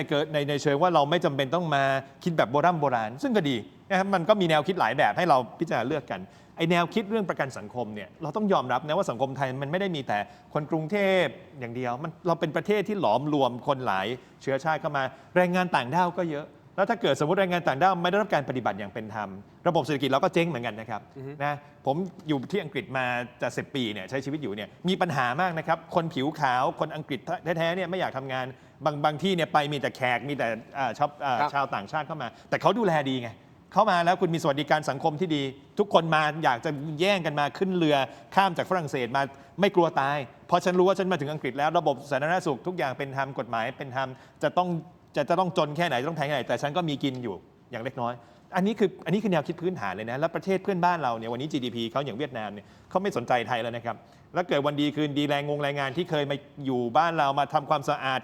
กวาดถนนทำในโรงงานทำในโรงแรมทำในร้านอาหารเขาบอกเขาไม่อยู่แล้วก็ไปเวียดนามสบายกว่าหรือวันดีคืนดีประเทศอื่นเพื่อนบ้านเราเขาพัฒนาไปไกลคนที่ลำบากก็คือคนไทยด้วยกันเพราะฉะนั้นผมเห็นความสำคัญของการที่จะต้องมีการพูดว่าระบบประกันสังคมของเราเนี่ยมัน representative หรือมันเป็นธรรมกับทุกคนในสังคมไหมเพราะส่วนหนึ่งไม่เป็นธรรมมันจะลามและเกิดปัญหาต่อส่วนที่เหลือฉะนั้นประเด็นนี้ดีมากครับแต่ผมก็ไม่เห็นนักการเมืองคนไหนเอามาพูดเรื่องนี้จริงจังแบบต่อเนื่องนะมันจะมีประเด็นก็ไอ้ช่วงก่อนเลือกตั้งก็พูดกันให้เต็มที่ไปเลยผมชอบและประชาชนที่ฟังก็สามารถตัดสินใจเลือกในแนวทางที่เห็นด้วยได้แสดงว่าควรจะต้องมีตัวแทนของชาวต่างชาติอยู่ในบอร์ดใช่หรือไม่ในมุมของอาจารย์ผมไม่คิดว่าจำเป็นจะต้องเป็นชาวต่างชาติมานั่งในบอร์ดนะก็คือชาวต่างด้าวที่เขาเป็นแต่มันต้องมีกลไกหรือมีตัวแทนเช่นมีตัวแทนจากสมาคมด้านสิทธิมนุษยชนตัวแทนด้านองค์กรแรงงานซึ่งเขาไม่จำเป็นต้องเป็นคนต่างด้าวเขาอาจจะเป็นคนไทยเหมือนพวกเรานี่แหละถูกนะครับหรือก่อนเราเข้ารายการเราพูดถึงนักรณรงค์สิทธิมนุษยชนอย่างคุณสุนัยผาสุกถูกไหมเนี่ยนะครับอันนี้ก็เป็นอีกประเด็นหนึ่งว่าบอร์ดประกันสังคมมันต้องมีความเห็นที่หลากหลายและก็สามารถดูแลให้สังคมเนี่ยมันเป็นธรรมเพราะส่วนหนึ่งที่มีปัญหาอีกส่วนหนึ่งที่เหมือนจะไม่มีปัญหาก็จะมีปัญหาตามไปด้วยโอเคแต่นโยบายข้อ 14นะก็คือบอกว่าจะให้เป็นชาวต่างชาติมาโหวตและมาเป็นบอร์ดด้วยซึ่งมันแตกต่างจากสิ่งที่อาจารย์นิวพูดนะความหมายคือเราอาจจะมีตัวแทนที่เป็นคนไทยนี่แหละแต่อย่างน้อยเป็นตัวแทนของกลุ่มคนกลุ่มนี้กลุ่มชาวต่างชาติต่างด้าวที่ใช้ซึ่งเรื่องนี้มันเป็นหน้าที่ที่พรรคส้มต้องออกมาอธิบายชี้แจงว่าความหมายข้อ 14 นี่คืออย่างไรแต่ผมชอบที่มันมีการเอาประเด็นนี้มาถกเถียงกันผมคิดเป็นเรื่องที่สำคัญแต่คุณไอซ์รัชนกบอกบิดเบือนไม่มีนโยบายนี้ซึ่งไม่แน่ใจว่าทำไมต้องบอกว่าบิดเบือนเพราะว่าในนโยบายตอนแรกที่การหาเสียงมันมีข้อ 14 มันมีก่อนแล้วค่อยมาบอกว่าเปลี่ยนซึ่ง อาจารย์จักก็บอกแล้วว่า เพราะว่ามันติดข้อกฎหมาย เขาเลยต้องเปลี่ยนเอาออก ข้อ 14 ในนี้จึงไม่มีอยู่ในปัจจุบันถูกต้องไหมครับไม่มีในปัจจุบันแต่มันมีแนวคิดนี้ตั้งแต่วันนั้น และปรากฏว่าคุณสุนัยผาสุกก่อนที่จะไปที่คุณศักดาคุณสุนัยผาสุกที่คุณอาจารย์นิวพูดถึงนะครับปรากฏว่าโพสต์ใน X ครับแล้วก็เขียนชัดเจนบอกว่าไม่ควรถอยปีกแรงงานของพรรคส้มมีนโยบายชัดเจนที่สนับสนุนให้แรงงานข้ามชาติมีสิทธิ์เลือกตั้งและสมัครเป็นบอร์ดประกันสังคมดูนโยบายข้อ 14 ของประกันสังคมก้าวหน้าและคำให้สัมภาษณ์ของแกนนำในหลายโอกาสคุณสุนัยโพสต์อย่างนี้นะไปดูได้ยังอยู่นะครับซึ่งเป็นเรื่องที่ดีที่จะยกระดับการปฏิบัติต่อแรงงานข้ามชาติให้สอดคล้องกับหลักสากลอันนี้คือแนวคิดนะแรงงานข้ามชาติมีบทบาทสำคัญในการขับเคลื่อนเศรษฐกิจไทยและมีสถานะเป็นผู้ประกันตนแต่กลับถูกกีดกันด้อยสิทธิ์ขอแนะนำในฐานะกัลยาณมิตรว่า ICE แฮชแท็กนะฮะและ ICE แล้วก็แฮชแท็กพรรคประชาชนควรปกป้องยืนยันหลักการสำคัญนี้อย่างหนักแน่นแทนที่จะปฏิเสธและโบยว่าเป็นเรื่องบิดเบือนอ้าวเพราะฝั่งหนึ่งบอกว่าบิดเบือนก็คือฝั่งของคุณไอซ์ซาโชบอกว่าบิดเบือนไม่มี ไม่จริง ก็มันไม่มีในนโยบายตอนนี้แต่เคยมีหลักการคิดว่าเคยมีและที่มันไม่ผ่านเพราะอะไรเพราะมันขัดต่อข้อกฎหมายไทยมันเลยไปต่อไม่ได้คุณศักดามองไงฮะเรื่องนี้ในฐานะที่เป็นคนนอกมองเข้าไปข้างในนะครับเพราะผมว่าไม่ได้อยู่ในส่วนของพรรคแต่ได้ยินได้ฟังกันมาว่าคุณทินกับอาจารย์เนี่ยเคยได้ยินได้ไหมครับว่าพรรคประชาชนเนี่ยพอเขาสร้างมวลชนขึ้นมาจนก่อตั้งเป็นพรรคเนี่ยเขามีมวลชนในซีกปีกแรงงานอันนี้มีความเด่นชัดเลยนะเขามาเป็นลักษณะของปีกแรงงานเลยครับในปีกแรงงานเนี่ยเขามองว่าไงรู้ไหมทำไมเขาต้องเอาปีกนี้คือมองให้ความสำคัญของมวลชนหลายภาคส่วนเลยแต่เรื่องของแรงงานเป็นด้านหลักเพราะเขามองว่าแรงงานในไทยเนี่ยไม่สามารถที่จะเป็นคนที่รองรับหรือใช้แรงงานได้จนทำให้ระบบเศรษฐกิจดีขึ้นฉะนั้นในเรื่องของแรงงานต่างด้าวจึงมีผลสำคัญนี่เป็นฐานคิดเริ่มต้นของปีกแรงงานต่อมาขยับมาอีกที่ได้ยินได้ฟังเนี่ยเขาก็เลยบอกว่าถ้าหากว่าปีกแรงงานมีความคิดอย่างนี้เนี่ยเราจะพัฒนาไปสู่ของการทำประกันสังคมเพราะมันมีแรงงานในไทยมันมีแรงงานของการต่างด้าวซึ่งแรงงานต่างด้าวในวันนี้นะเอาพูดแบบภาษาชาวบ้านเลยเนี่ยคนจะเสิร์ฟคนจะทำงานรับจ้างคนจะตากปลาคนจะเป็นไต้กงคนจะเป็นอะไรอย่างเงี้ยนะลงเรือลงทะเลเนี่ยแถวบ้านผมเนี่ยต่างด้าวเกือบทั้งนั้นเลยคนไทยแท้ๆไม่ทำงานตัวนี้เขาก็เลยมองว่าระบบเศรษฐกิจรากพื้นฐานทีนี้เรามาดูเทียบเคียงกันนี้ครับในกองทุนประกันสังคมเนี่ยไม่ได้ดูแลเฉพาะคนไทยแรงงานไทยเท่านั้นเขาดูแลต่างด้าวด้วยนะอยู่แล้วเขาดูแลอยู่แล้วนี่คือการแนวความคิดของการพัฒนาต่อยอดแต่ยังไม่ได้ตกผลึกการที่ไม่ตกผลึกเนี่ยจึงไม่สามารถจะเอามาเขียนต่อกันไม่ได้มันต้องแก้กฎหมายที่มีความเกี่ยวข้องเลยต่างชาติจะเข้ามามีส่วนมีบทบาทในเรื่องของเงินในเรื่องของทรัพย์สินในส่วนขององค์คาพยพของส่วนราชการอะไรได้หรือไม่ซึ่งกองทุนประกันสังคมก็เป็นส่วนในกำกับของกระทรวงเหล่านี้ด้วยเหมือนกันจึงเป็นประเด็นที่ขยายผลว่ามันติดข้อกฎหมายมันต้องไปดูหลายเรื่องเรื่องนี้ที่อธิบายเนี่ยยาวใช่อธิบายผมไม่ได้ติดเลยแต่คำถามที่มีก็คือว่าตอนแรกผมเข้าใจว่าเอ๊ะมันเป็นอย่างนี้แล้วมันเป็นเฟกนิวส์หรือเปล่าผมยังมีการคุยกับโบโปรดิวเซอร์ผมว่าเฮ้ยโบก็บอกให้มันเป็นเฟกนิวส์ตอนแรกบอกกับผมอย่างนี้นะผมก็เลยพยายามเข้าใจว่าตกลงมันเฟกนิวส์ตรงไหนยังไงก็เลยมาศึกษาละเอียด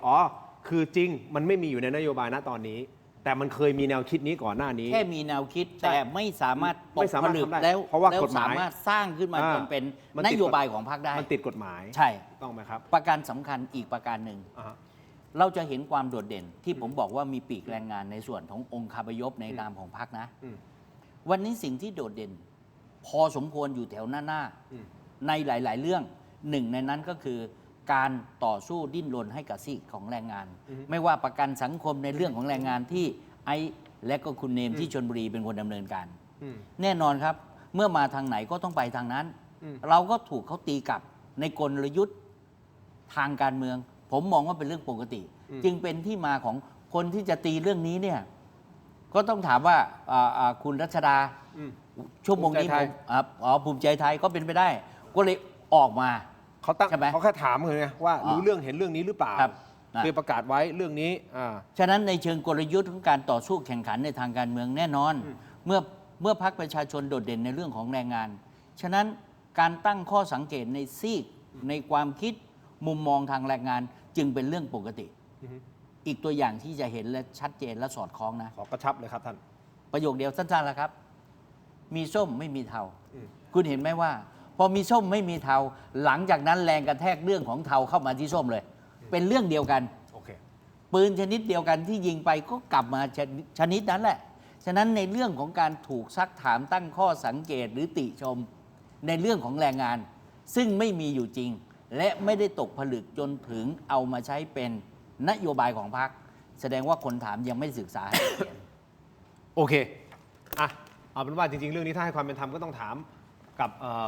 ประกันสังคมก้าวหน้าเอง ครับ โดยตรง ถ้ามีโอกาสแน่นอนฮะ ผมได้ถามแน่นอนนะครับ แต่ผมขออนุญาตไปต่อนะฮะ เพราะเดี๋ยวอาจารย์นิวมีธุระต่อนะคุณผู้ชมครับ หัวหน้าพรรคภูมิใจไทยก็คือคุณอนุทินชาญวีรกูล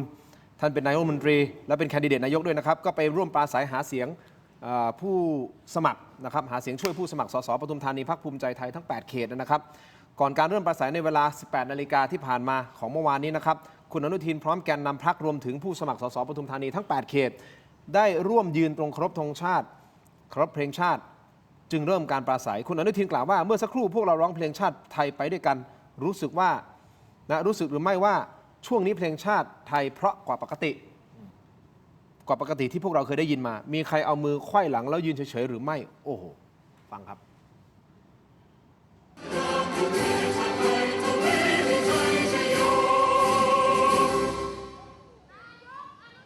มีใครยกมือมีใครเอามือไขว้หลังหรือเปล่าแล้วยืนเฉยๆมีไหมผมแอบดูอยู่นะปรากฏว่าทั้งหมดพี่น้องปทุมธานีทั้งจังหวัดเลย ยืนตรงไม่มีใครเอามือไขว้หลังเลยสักคน แล้วก็ไม่มีใครอยู่เฉยๆนั่งฟังพี่น้องเพลงชาติของเรานะครับคนไทยร้องเพราะที่สุดคนไทยฟังแล้วเพราะที่สุดครับนี่ฮะอาจารย์นิวแบบตรงไปตรงมาเลยความหมายที่คุณอนุทินกำลังสื่อก็คือกรณีที่คุณเท้งใช่ไหมฮะในเวทีดีเบตแล้วมีการเปิดเพลงชาติ แล้วก็ด้วยความเคารพคุณเท้งนะฮะก็เอามือไขว้หลังตรงนี้คือกำลังจะสื่อเหมือนเน็บแนมแหละว่างั้นเถอะซึ่งประเด็นนี้คุณจุลพันธ์อมรวิวัฒน์เองนะฮะของเพื่อไทยก็ออกมาบอกเฮ้ยแบบนี้คุณไม่ควรที่จะปลุกกระแสคลั่งชาติแบบนี้นะ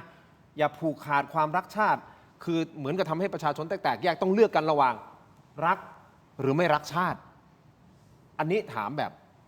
อันนี้คือมันเทคนิคการหาเสียงหรือมันเลยขั้นนั้นไปละมันเป็นการสร้างวัฒกรรมเพื่อให้มันเกิดความแตกแยกจริงๆผมรับได้นะกับคำวิจารณ์แบบนี้แต่ผมไม่เห็นด้วยกับวิจารณ์นี้เลยนะครับรับได้แต่ไม่เห็นด้วยคือผมชอบที่นักการเมืองเนี่ยเอาทุกเรื่องทุกเม็ดทุกประเด็นขึ้นมาโจมตีกันโดยเฉพาะในช่วงก่อนการเลือกตั้งประชาชนจะได้เห็นไงว่าอ๋อคุณอนุทินนี่คุณคิดได้แค่นี้ใช่ไหมแทนที่คุณจะขึ้นเวทีแล้วพูดเรื่องนโยบายพูดเรื่องจะทำแก้ปัญหาปากท้องจะทำนโยบายประกันสังคมอะไรที่ว่ากันคุณเอาเรื่องแบบนี้มาพูดแล้วความจริงมันคือเรื่องเดียวกันเลยนะครับเรื่องที่คุณอนุทินพูดเมื่อกี้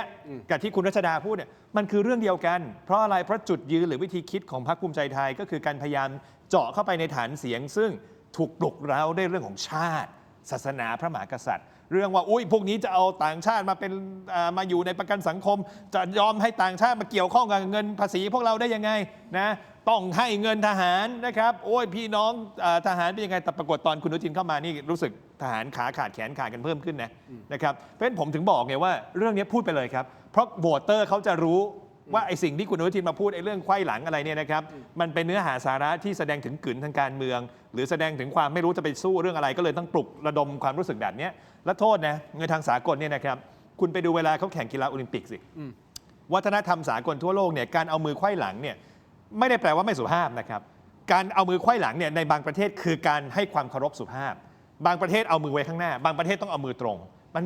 มันมีหลายแบบบางประเทศเขาอาจคือผมไม่ทราบนะคุณเท้งแกคิดอะไรอยู่แล้วผมก็ไม่ได้มาดีเฟนต์กันด้วยแต่ผมก็จะบอกว่าเรื่องสำคัญเนี่ยมันมีเยอะกว่านี้แต่มันแสดงไงว่าตอนนี้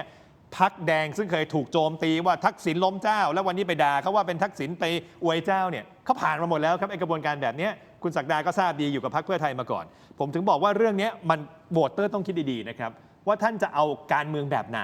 สุดท้ายสิ่งที่ท่านกลัวคือท่านกลัวอะไรผมตอบแบบไม่อ้อมค้อมนะผมถามโหวตเตอร์สีส้มนะครับท่านกลัวใครหรือท่านไม่ชอบใครมากกว่ากันระหว่างสีแดงกับสีน้ำเงินท่านคิดตรงไปตรงมาอย่างนี้เลยในเชิงการเมืองนะไม่ใช่ว่าชอบหน้าไม่ชอบหน้านะในเชิงการเมืองนะครับ โหวตเตอร์สีส้มอยากจะให้คนแบบคุณอนุทินเนี่ยมาพูดเรื่องชาติศาสนาไอ้มือไขว้หลังไม่รักชาติเนี่ยหรือคุณอยากจะหรือคุณมีปัญหากับคุณเชน ซึ่งวันนี้พูดเรื่องเอาเงินมากระตุ้นเศรษฐกิจพยายามจะดึงเงินนอกระบบเข้าระบบ คุณกลัวแบบนั้นเหรอผมคิดว่าโหวตเตอร์สีส้มไม่ได้มีปัญหากับนโยบายเศรษฐกิจของเพื่อไทยนะแต่อาจจะมีความคับข้องใจในอดีตเป็นเรื่องปกติแต่วันนี้คือวันที่คุณเลือกตั้งนะโหวตเตอร์สีส้มวันนี้ไม่ใช่วันที่คุณจะมาแสดงความอึดอัดใจแบบในรายการปกติ วันที่8กุมภาคือวันที่คุณจะกำหนดชะตาชีวิตของพวกเราทุกคนผมถึงบอกไงว่าคุณคิดดีๆนะครับถ้าเกิดคุณกากันสีส้มกันหมดเนี่ยแน่นอนคะแนนสีส้มที่มันเยอะแล้วมันก็เยอะขึ้นไปอีกไม่มีปัญหาแต่คะแนนที่มันถูกแย่งไปจากคุณเนี่ยมันในบางพื้นที่มันอาจจะเป็นสิ่งที่ทำให้คนอย่างคุณอนุทินที่ไปโจมตีคุณเท้งคนอย่างคุณอนุทินที่ไม่โหวตให้คุณพิธาเนี่ยกลับมาและคนอย่างพรรคสีแดงที่เขาพยายามจะมากระตุ้นเศรษฐกิจเคยโหวตให้คุณพิธาแล้วไม่ได้เอาคุณอนุทินออกไปแล้วคุณก็ยังเอากลับเข้ามาอีกเนี่ยแล้วคุณไม่คิดเหรอว่าในทางการเมืองเนี่ยมันจะดีกว่านี้ไหมถ้าการเมืองไทยมันมีสีส้มสีแดงสู้กันอย่างเต็มที่ไม่ใช่ว่าไปเปิดช่องให้มีสีน้ำเงินโผล่ขึ้นมาฟังอย่างนี้แล้วก็เหมือนกับบอกว่าโหวตให้พรรคเพื่อไทยเถอะไม่ต้องแล้วก็เพื่อไทยสุดท้ายก็จะมาจับกับส้มแล้วก็จะไม่ต้องมีน้ำเงินอย่างนี้ไหมคุณจะโหวตให้ใครเนี่ยคุณโหวตไปตามหลักการและเหตุผลของคุณแต่ผมก็จะตั้งคำถามว่าคุณเห็นสีน้ำเงินเนี่ยปราศัยแบบนี้แล้วคุณไปฟังดร.เชนหรือไปฟังอาจารย์เจตหรือไปฟังพรรคอื่นเนี่ยใครคือคนที่คุณฟังแล้วคิดว่ามีความเสี่ยงว่าถ้าเกิดเขาเข้ามาเป็นนายกเขาเข้ามาเป็นรัฐบาลแล้วมันจะทำลายอุดมการณ์เชิงความคิดทางการเมืองของคุณมากที่สุดโอเคตามนั้นอาจารย์นิวต้องไปเดี๋ยวผมให้คุณศักดาได้แสดงความคิดเห็นประเด็นนี้แน่นอนนะครับสักครู่หนึ่งผมขออาจารย์นิวก่อนไปมีของรายการนี้ชอบมามากเลยได้ของได้เต็มไปหมด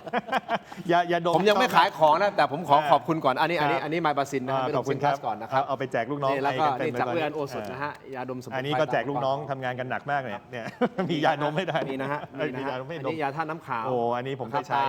อาหารคู่โอ้ขอบคุณครับรายการนี้รู้ไลฟ์สไตล์เราทีมงานมีอะไรอีกนี่มีอะไรฮะนี่จากซีโก้อิเล็กทริกนี่อันนี้เป็นเครื่องบดสับอาหารแบบไร้สายอันนี้มอบให้ด้วยไม่แต่ครั้งที่แล้วผู้บริหารซีโก้ผมอยากได้ไอ้เครื่องทำไอ้นี่ไอ้น้ำเต้าหู้ป่ะผมชอบน้ำเต้าหู้ลองดูซีโก้ติดต่อผมมานะเดี๋ยวผมโปรโมทให้ได้ครับยังสปอนเซอร์เลยไปซื้อในห้างได้เลยง่ายกว่ามีอะไรอีกฮะทีมงานอันนี้ด้วยใช่ไหมโทษนะกาแฟนี่บัดดี้ดีนมอบให้ด้วยกาแฟอันนี้ชมกันที่ออฟฟิศนี่ฮะอันนี้คือของใหม่เพิ่งมาขอบคุณครับ แล้วยังมีฟาร์มเฮาส์ด้วยใช่ไหมครับฟาร์มเฮาส์2 อันเดี๋ยวกันเลือกกินก่อนเฮ้ยอาจารย์ต้องมีนี่อาจารย์ต้องสีนี้อาจารย์ต้องสีนี้เฮ้ยขอสีส้มด้วยสตรอเบอรี่เป็นสีเขียวนี่นะฮะจากฟาร์มเฮาส์นะครับขอบคุณครับอยู่แป๊บหนึ่งเนี่ยผมจะผมพูดผมถูกใจอาจารย์เนี่ยจริงๆผมอยากจับมือสีแดงส้มอยากจับมือสีแดงใช่แต่คุณไม่ใช่ตัวแทนส้มคุณแค่มีลูกสาวที่เป็นสมัครเดี๋ยวขอนัดหารือกับลูกสาวคุณศักดาได้นะครับเดี๋ยวให้คุณศักดาได้พูดขอบคุณอาจารย์นิวครับขอบคุณมากครับขอบคุณครับอาจารย์นิวขออภัยที่ขอตัวก่อนขอบคุณครับอาจารย์เชิญเลยครับเชิญเลยครับคุณศักดาเอาอย่างนี้สิ่งที่คุณ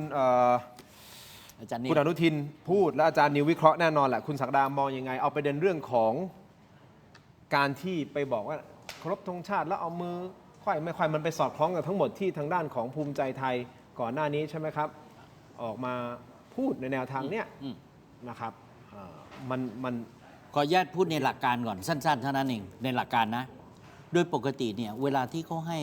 ห้หาเสียงเนี่ยก็คือพูดถึงแนวคิดที่คุณเมื่อเป็นรัฐบาลแล้วคุณจะทำอะไรหรือว่าเป็นบททดสอบถึงระบบสติปัญญาคุณวุฒิจริยธรรมนี่คือหลักการของการให้รณรงค์หาเสียงสร้างความชื่นชมชื่นชอบแต่พอมาบทตัวนี้เนี่ยมันสะท้อนอะไรมันสะท้อนอะไรคนเป็นแม่ทัพเนี่ยเขาไม่ลบกับพลทหารนะของอีกฝ่ายคนเป็นแม่ทัพเนี่ยเขาจะหยิบจะฉวยเรื่องของอะไรก็แล้วแต่เขาก็จะดูกาลเทศะด้วยนะว่ามันระดับไหนยังไงแม้จะต้องต่อกรกันแม้จะต้องต่อสู้หรือว่าดีเบตกันเนี่ยเขาจะแบ่งชั้นกันในศักดิ์และสีด้วยทีนี้เรื่องอย่างนี้เนี่ยถ้าจะมองไปเรื่องใหญ่ไหมหัวหน้าเท้งก็ถือว่าเป็นหัวหน้าของอีกทัพหนึ่งคุณอนุทินก็เป็นหัวหน้าอีกทัพหนึ่งโอเคโดยศักดิ์ศรีของตัวบุคคลอาจจะเท่ากันแต่ในเรื่องราวสาระที่จะหยิบมาเป็นประเด็นเนี่ยมันขอโทษปัญญาแข็งหรือปัญญาอ่อนไปไหมสำหรับคนที่เป็นนายกแล้วจะหยิบเรื่องนี้มาเป็นประเด็นระดับนี้เนี่ยเอาลูกน้องเนี่ย ไปรบกับหัวหน้าค่ายอีกฝ่ายหนึ่งมันได้ไหมในเชิงกลยุทธ์ยุทธศาสตร์ในการสื่อสารนะ แต่ความรู้สึกของประชาชนแม้แต่ทีมงานหรืออะไรที่เราคุยกันเหมือนกันนะครับ ครับ ว่าพอมันประเด็นนี้ขึ้นมามันเหมือนกำลังแล้วจากเหตุการณ์ต่างๆที่ผ่านมาเนี่ย มันต่อเนื่องกัน ถูกต้องไหม ค ค รั รั บบ มัน ดี๋ยว มัน พี่ กลาย ทิ เป็น ศ ต่อเนื่อง สรุปล ว่า นะ เฮ้ยมันคือพยายามจะแบ่งให้เรา อ่า ฝั่งรักชาติ อ่า กับไม่รักชาติ พี่ทินครับก่อนที่ อันนี้ จะ คือผม เรื่อง ตัดเรื่องพรรคการเมืองออกนะ อ่า แต่เอาแค่คอนเซปต์เอาแค่แนวคิดว่ารักชาติ เขากำลัง ไม่ จะ รัชติ สื่อสารอะไร อ่า เราพูดกันอยู่แล้วเนี่ยคนเนี่ยอยากจะฟังเรื่องนโยบาย จะทำอะไรให้ประชาชนถ้าหากเป็นรัฐบาล โดยหลักการเนี่ยจะเป็นเรื่องนี้ใหญ่ๆแล้วถ้าหากไม่เคยเห็นฝีมือในการเป็นรัฐมนตรีเป็นนายกก็ดีเขาอาจจะอยากจะดูทักษะ ความคิดความอ่านในการบริหารบ้านเมืองประมาณนี้ถูกไหมเราจะเห็นการสื่อสารทางการเมืองในช่วงหาเสียงเนี่ยเช่น ไม่เลือกเราเขามาแน่อันนี้มันสะท้อนความหวั่นไหวไหม นั่นน่ะ พอหลังจากนั้นแล้วก็มาให้เลือกคนที่รักชาติพรรคที่รักชาติ กับพรรคที่ อย่าไปเลือกพรรคที่ไม่รักชาติ อืม พรรคไหนอ่ะคุณนิพัฒน์ลองตอบได้ไหมล่ะ ซึ่งมันปรากฏอยู่ในสื่ออยู่แล้วที่ท่านพูด อ่า มันต่อเนื่องกันมา ถ้าจริงเนี่ยท่านต้องกล้าที่จะพูดถึงแม้มันจะหมิ่นเหม่นะท่านต้องยอมรับต่อสู้กับสังคม คนวิพากษ์วิจารณ์เพราะท่านถือว่าท่านเป็นผู้ใหญ่ แต่การสื่อสารแบบเนี้ยไม่ว่าหนึ่งไม่เลือกเราเข้ามาแน่สองเลือกให้รักชาติอะไรเงี้ยคุณกำลังจะโหนอะไรยังไง เมื่อสักครู่อาจารย์นิวก็เคยบอกแล้วว่าพรรคเพื่อไทยเคยมีปัญหาในเรื่องของการไม่จงรักภักดีต่อสถาบันเท่าที่ควร ต่อมาพรรคส้มก็โดนเรื่องนี้ใช่ไหมแล้ววันนี้ก็ยังจะโดนต่อไปอีก ยังถูกหักขาหักแข้ง44 สสก็ยังอยู่คาอยู่ เพราะเป็นเรื่องของเซาะก่อนบ่อนทำลาย แต่พรรคสีน้ำเงินเนี่ยยังไม่มีแววเรื่องนี้เลย หรือพยายามที่จะเข้าใกล้ศูนย์อำนาจหรือศูนย์อะไรที่มันเป็นอำนาจพิเศษมากขึ้น แล้วก็พยายามผลักเข้าไป อย่างนี้มันไม่ใช่หลักการที่ผมพูดตอนต้นว่า มันไม่ใช่หลักการของการหาเสียงที่พี่น้องประชาชนควรได้รับฟัง ควรได้รับรู้ว่าคุณเป็นรัฐบาลแล้วคุณจะบริหารบ้านเมืองยังไง คุณมีหน้าที่ในเรื่องการดูแลเรื่องเศรษฐกิจ ดูเรื่องสังคม ดูเรื่องกระบวนการยุติธรรมมันควรจะเป็นยังไง นี่เป็นสิ่งที่สาระสำคัญที่ว่าที่นายกรัฐมนตรีนะ จะต้องแสดงออกกับประชาชนในวาระของการรณรงค์หาเสียงเป็นด้านหลัก ไม่ใช่สูงขึ้นเพราะเหยียบคนอื่นเขาต่ำลง คุณต้องสูงขึ้นเพราะทำตัวให้สูงขึ้น เวลาเป็นแค่รองแม่ทัพอะไรอย่างนี้ยังว่ากันไปนะ แต่คนเป็นแม่ทัพต้องมีวุฒิภาวะในการสื่อสาร ผมถึงบอกอย่างคนเป็นรัฐมนตรีเนี่ยเวลาสื่อสารอะไรก็ต้องระวังนะ ดูวุฒิภาวะของคุณด้วย ถ้าคุณวุฒิภาวะแบบนี้แล้วคุณสื่อสารอย่างนี้เขาถามต่อว่า สักช่วงเวลาหนึ่งคุณไปบริหารบ้านเมือง คุณจะมีวุฒิภาวะได้ดีกว่านี้ได้ยังไง คุณต้องสะท้อนวุฒิภาวะความคิดความอ่านฝีมือในการบริหารบ้านเมืองในเวลานี้แหละ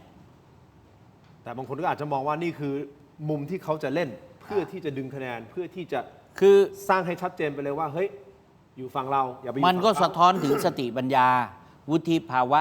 จริยธรรมทุกเรื่องเลยนะ บางคนเนี่ยเขาใช้บอกว่า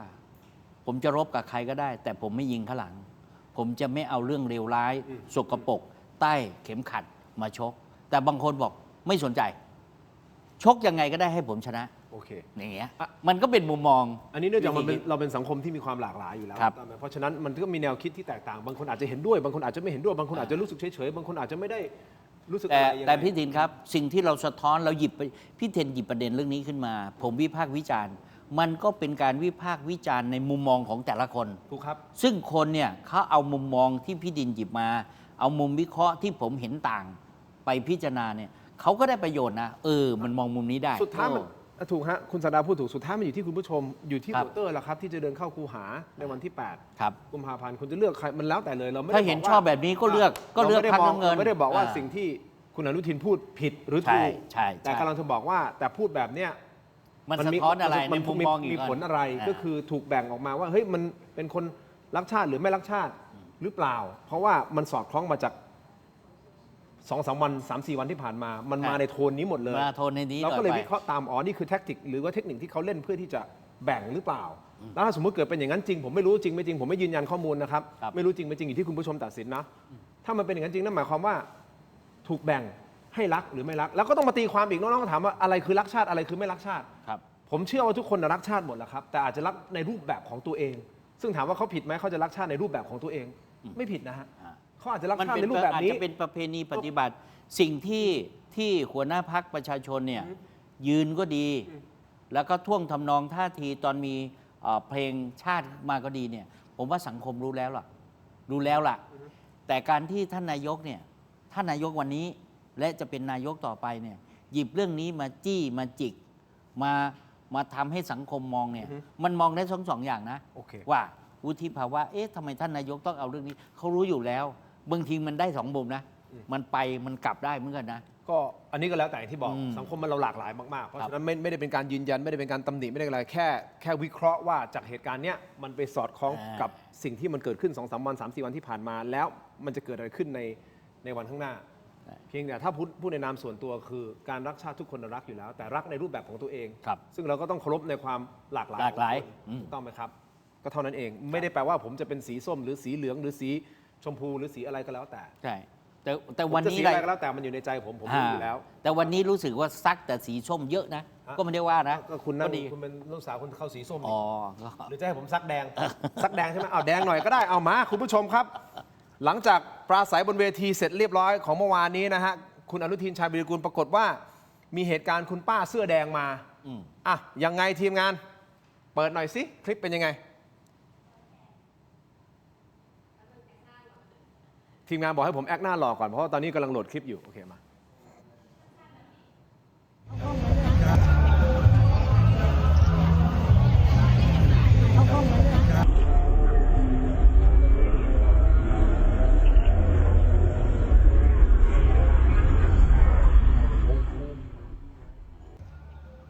อ่ะคุณผู้ชมนี่คือเป็นภาพคุณอนุทินชาญวิรุฬท่านนายกรัฐมนตรีรัฐมนตรีว่าการกระทรวงมหาดไทยและหัวหน้าพรรคภูมิใจไทยลงมาถ่ายรูปเซลฟี่กับประชาชนที่มาให้กำลังใจนะครับก็มีบรรดาพ่อค้าแม่ค้าที่ขายของอยู่ในตลาดนี่แหละครับตลาดนัดสามโคกโดยมีช่วงหนึ่งก็มีท่านนี้นะครับนำหน้ากากอนามัยมาร้อยพวงมาลัยด้วยใช่ไหมแล้วก็มาถ่ายรูปด้วยนี่ร้อยเป็นพวงมาลัยแล้วก็มาถ่ายรูปเซลฟี่ซึ่งถ้าถามนะฮะอันนี้เป็นการแสดงออกเชิงสัญลักษณ์ที่ไม่พอใจหรือเปล่าต่อการบริหารสถานการณ์โควิดในช่วงที่คุณอนุทินดำรงตำแหน่งเป็นรัฐมนตรีว่าการกระทรวงสาธารณสุข อันนี้ผมไม่รู้จริง ๆ ว่าชาวบ้านเขาสื่ออะไร แต่ออกแบบนี้มันคือสีสันการเมืองใช่หรือไม่อย่างไร คุณศักดามองไงครับ มองได้สองมุมนะ มุมหนึ่งเนี่ยมองมุมของพี่ผู้หญิงเสื้อแดง อีกมุมหนึ่งท่วงทำนองสีหน้าท่าทางของท่านนายก พี่ผู้หญิงคนนี้เนี่ยเอาหน้ากากที่เราจะใส่ในช่วงโควิดมาเนี่ย ฮะ มาร้อยเป็นพวงมาลัย ครับ สองพี่ผู้หญิงนี่ใส่เสื้อแดงมาเชิงสัญลักษณ์ให้เห็นเลยแต่เราไม่เห็นภาษาพูด ครับ แต่พอเราไปดูสังเกตประกอบจากท่าทีท่าทางของท่านนายกเนี่ยท่านดูไม่ค่อยแฮปปี้เท่าไหร่นะครับ แล้วท่านก็ถ่ายรูปด้วยแหละ เพราะว่าในบริบทของการหาเสียงคงจะเป็นปฏิเสธไม่ได้ และท่านก็เดินไป อันเนี้ยเป็นมุมสะท้อนเป็นลักษณะการสื่อสารแบบภาษากาย แต่ไม่ใช่ภาษาพูด อย่างนี้เนี่ยมันเป็นท่วงทำนองมันเป็นลักษณะคือท่านนายกจะต้องมีความหนักแน่น และเชื่อว่าท่านนายกหนักแน่นจริง ถึงไม่มีอะไรมากมายเท่าไหร่ถ่ายรูปด้วย แล้วก็เดินไป แล้วท่านเนี่ยก็คงจะเคารพในความรู้สึกที่คนมีความเห็นต่างจากท่านนายก ท่านอาจจะมาร์กก็เลยว่าคนนี้ไม่เลือกพรรคภูมิใจไทยแน่ ประมาณนี้ อันนี้พื้นที่นี้นะฮะไม่แน่ใจว่าคุณศักดามีข้อมูลไหมครับพื้นที่นี้น่าจะเป็นพื้นที่เก่าของพรรคเพื่อไทยหรือเปล่า ของท่านคำนวณวิทูลกระจ่างหรือเปล่าของ คือน ายกเบี้ยว ใช่คือ ใช่ไหมฮะพื้นที่เนี่ยเป็น ถูกผมไม่ แล้ว แน่ ตอนนี้ ใจ กลายเป็นไปอยู่กับภูมิใจไทย ผมไม่แน่ใจเขตนะ โดยภาพรวมมาอย่างนี้ก่อนครับ โดยภาพรวมก่อน 2562 เนี่ยเป็นพื้นที่ของพรรคเพื่อไทยแน่นอน พอต่อมาปี 2566 ปรากฏว่าเป็นของพรรคประชาชนและเหลือของพรรคเพื่อไทยแค่หนึ่ง เพราะต่อมาเหล่านี้เนี่ยที่เคยเป็นแดงก็ดี หรือว่าของท่านคำรงวิทย์ก็ดีเนี่ยไปเขียวอะไรอีกมาอยู่สีฟ้ามาอยู่สีน้ำเงินมาอยู่สีน้ำเงินพอมาอยู่สีน้ำเงินเนี่ยเป็นลักษณะน้ำเงินเนี่ยแข่งขันกับส้มเป็นด้านหลักแต่ พักสีแดงอ่ะพักเพื่อไทยอ่ะก็ยังก็เรียกว่าหัวหน้าค่ายไปหมดแล้ว แม่ทัพในกองไปหมดแล้ว เหลือแต่ไพร่พลต้องยอมรับนะว่า คุณพี่ผู้หญิงเนี่ยน่าจะอยู่ในส่วนของไพร่พลคนสนับสนุน เห็นด้วยกับเชิงนโยบายของพรรคเพื่อไทยมาตลอด แล้วก็ยังไม่เห็นด้วยกับท่านนายกอนุทินที่เอาหัวหน้า เอาแม่ทัพนายกองของเพื่อไทยเนี่ยไปอยู่รวมซะก็แค่นั้นเอง นี่คือในพื้นที่นี้ฮะคือปทุมธานีมีทั้งหมด 7 เขตด้วยกัน ครับ นะครับมีแค่เขต 5 เท่านั้นที่เป็น ครับ ของเพื่อไทย แล้วที่เหลือคือเป็นของก้าวไกลก่อนหน้านี้ใช่ไหมฮะเป็นของก้าวไกลใช่ เป็นของ และ พรรคประชาชนน่าจะ 6 เขต 6 จาก 7 เขต ใช่จาก 7 ก็เหลือ เหลือ ห หนึ่ นึ่ ง งที่เป็นเพื่อไทย แล้วตอนนี้กลายเป็นว่าไปท่านคำนวณวิทย์ก็ไปอยู่กับพรรคกล้าทำ ครับ นี่ผมกำลังจะ นาย บอก ก กับ นายก พี่ เปรี้ยว ทิน ก็ไปอยู่กับภูมิใจไทย ใช่ ผมจะบอกข้อสังเกตที่พี่ทินฟังว่า การแข่งขันแต่ละพื้นที่เนี่ยเขามีกลยุทธ์และยุทธศาสตร์เขาแตกต่างกัน ครับ ตั้งยุทธศาสตร์และวางกลยุทธ์ไว้เลยว่า พื้นที่ปทุมเนี่ยน่าเชื่อได้ว่า น้ำเงินอย่างเดียวคงจะแข่งขันกับส้มไม่ได้ ครับ ทั้งหมด ครับ ก็เลยแบ่งออกเป็น 2 กองกำลัง ครับ กองกำลังหนึ่งให้อยู่ในพรรคสีน้ำเงิน อีกกองกำลังหนึ่งเนี่ยไปอยู่พรรคสีเขียว ฮะ พรรคกล้าท ฮะ ำเพราะเราเห็นแม่ทัพใหญ่สุด ฮะ ของทั้งสองค่ายเขาอยู่ถ้ามีหนูก็มีนัดถ้ามีนัดก็มีหนู ฮะ เนี่ยเวลาเขาแยกออกจากกันเนี่ยเขาเลยแบ่งหน้าที่กันทำคล้ายเมืองชนนะ อืม คล้ายเมืองชน สมการเนี้ยคล้ายเมืองชน คล้ายอุบล แยกกันตี แต่ไม่ได้ร่วมกันจริง ในระดับแม่ทัพภาคพื้นน่ะไม่ได้ร่วมกันฉะนั้นเขาก็เลยเอาเป้าหมายก็คือล้มส้ม โอเค จะล้มได้ไม่ได้อยู่ที่คุณผู้ชมแล้วครับในวันที่ 8 นะฮะ แต่ที่สำคัญพี่ศักดาส่งข้อมูล ครับ เกี่ยวกับเรื่องของการซื้อเสียง อืม ใช่หรือไม่ในคลิปนี้บางช่วงบางตอน